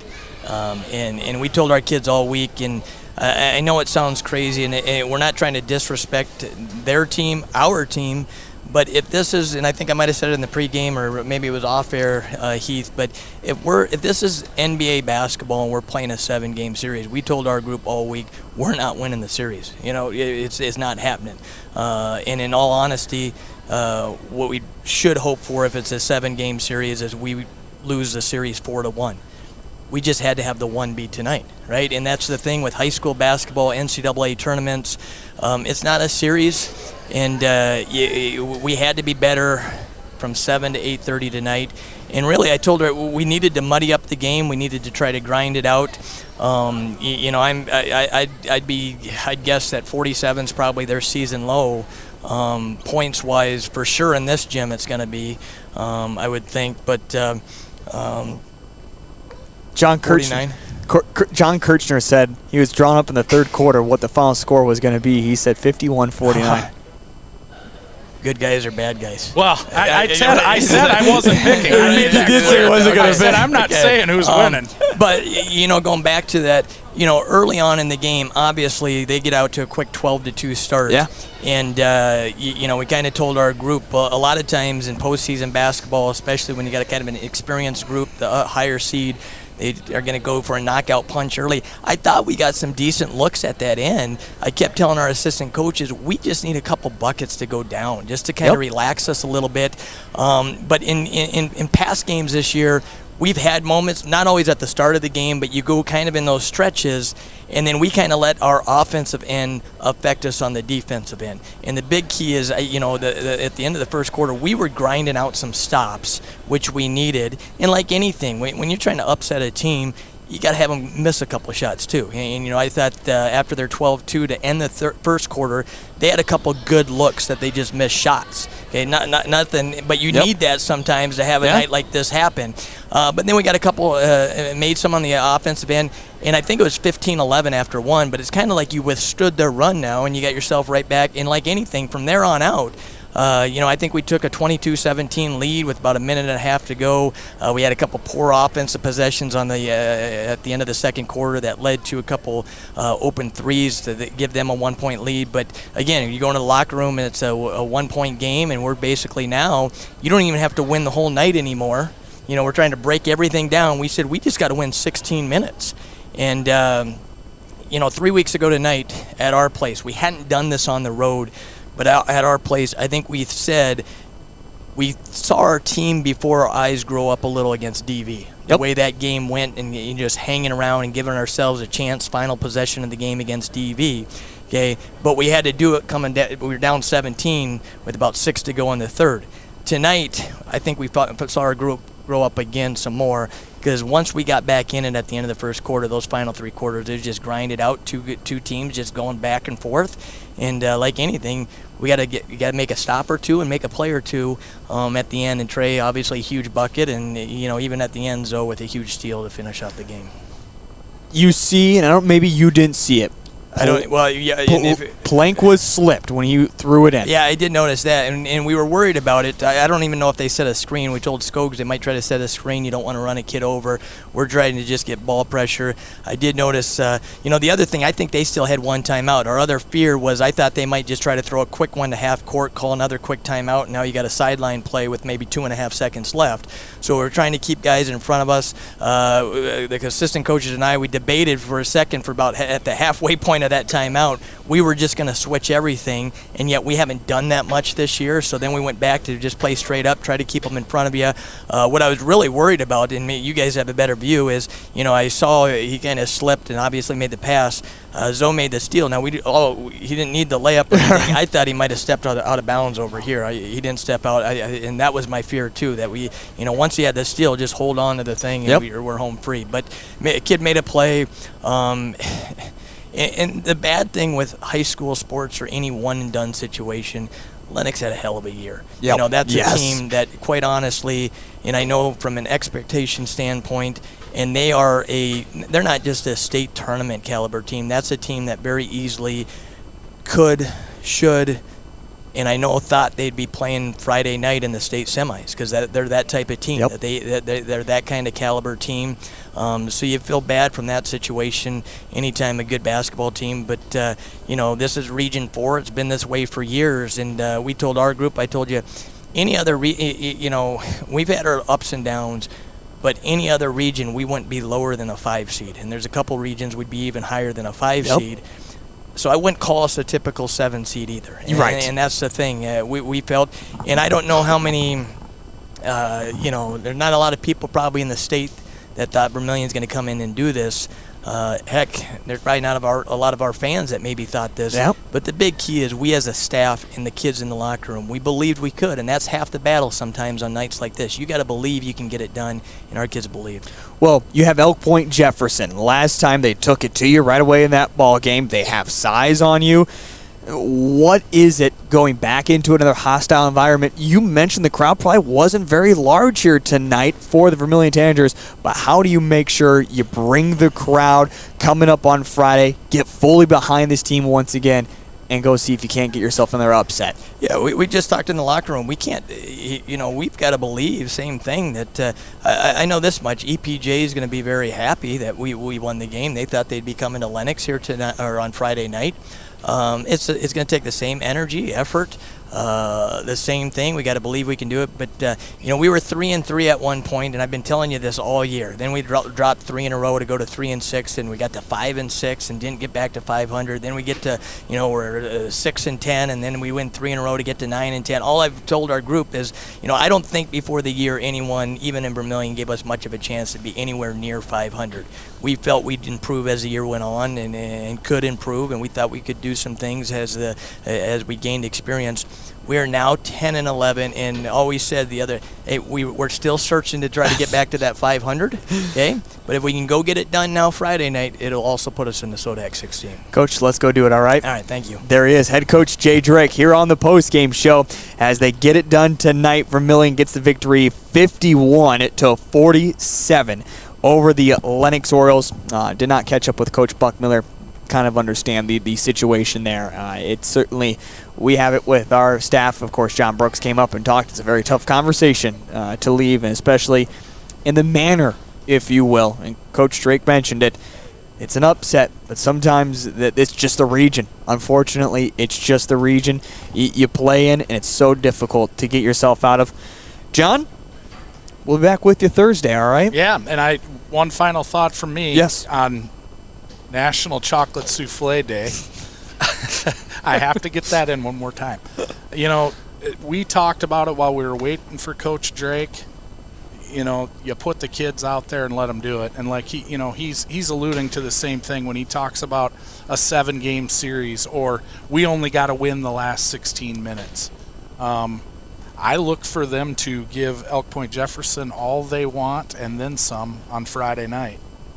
That game will be right here on Vermillion Tanagers Live. As we mentioned, Oriole fans, we are not finished. I know it's never been done in the past yet here on Lennox Oriole Activities with the YouTube page and Live Ticket TV, but we will be traveling to that game. Of course, we do want you to get up to Harrisburg. We want you to go support the girls in the Sodak 16, but start spreading the message now. If you cannot make it, we'll have all the coverage here on Thursday evening on Lennox Oriole Activities. And then for the Vermillion Tanagers side, the season continues on as they move on to the semifinals, and the Region 4A playoffs will be taking on Elk Point Jefferson in Elk Point. That game is set for 7 o'clock. We'll have all the action right here on Vermillion Tanagers Live. John, I'll see you in a couple days, all right? Yeah, signing off, partner. Hey, I want to close this one out on my Orioles side, but they're probably all gone by now. But for Live Ticket TV, Heath Nimke, Cole Larsch, Vermillion Tanagers Live, Lennox Orioles Live. It's been a heck of a ride. Great inaugural season, and I look forward to doing this for many years to come. Thanks for your guys' help tonight. Appreciate it.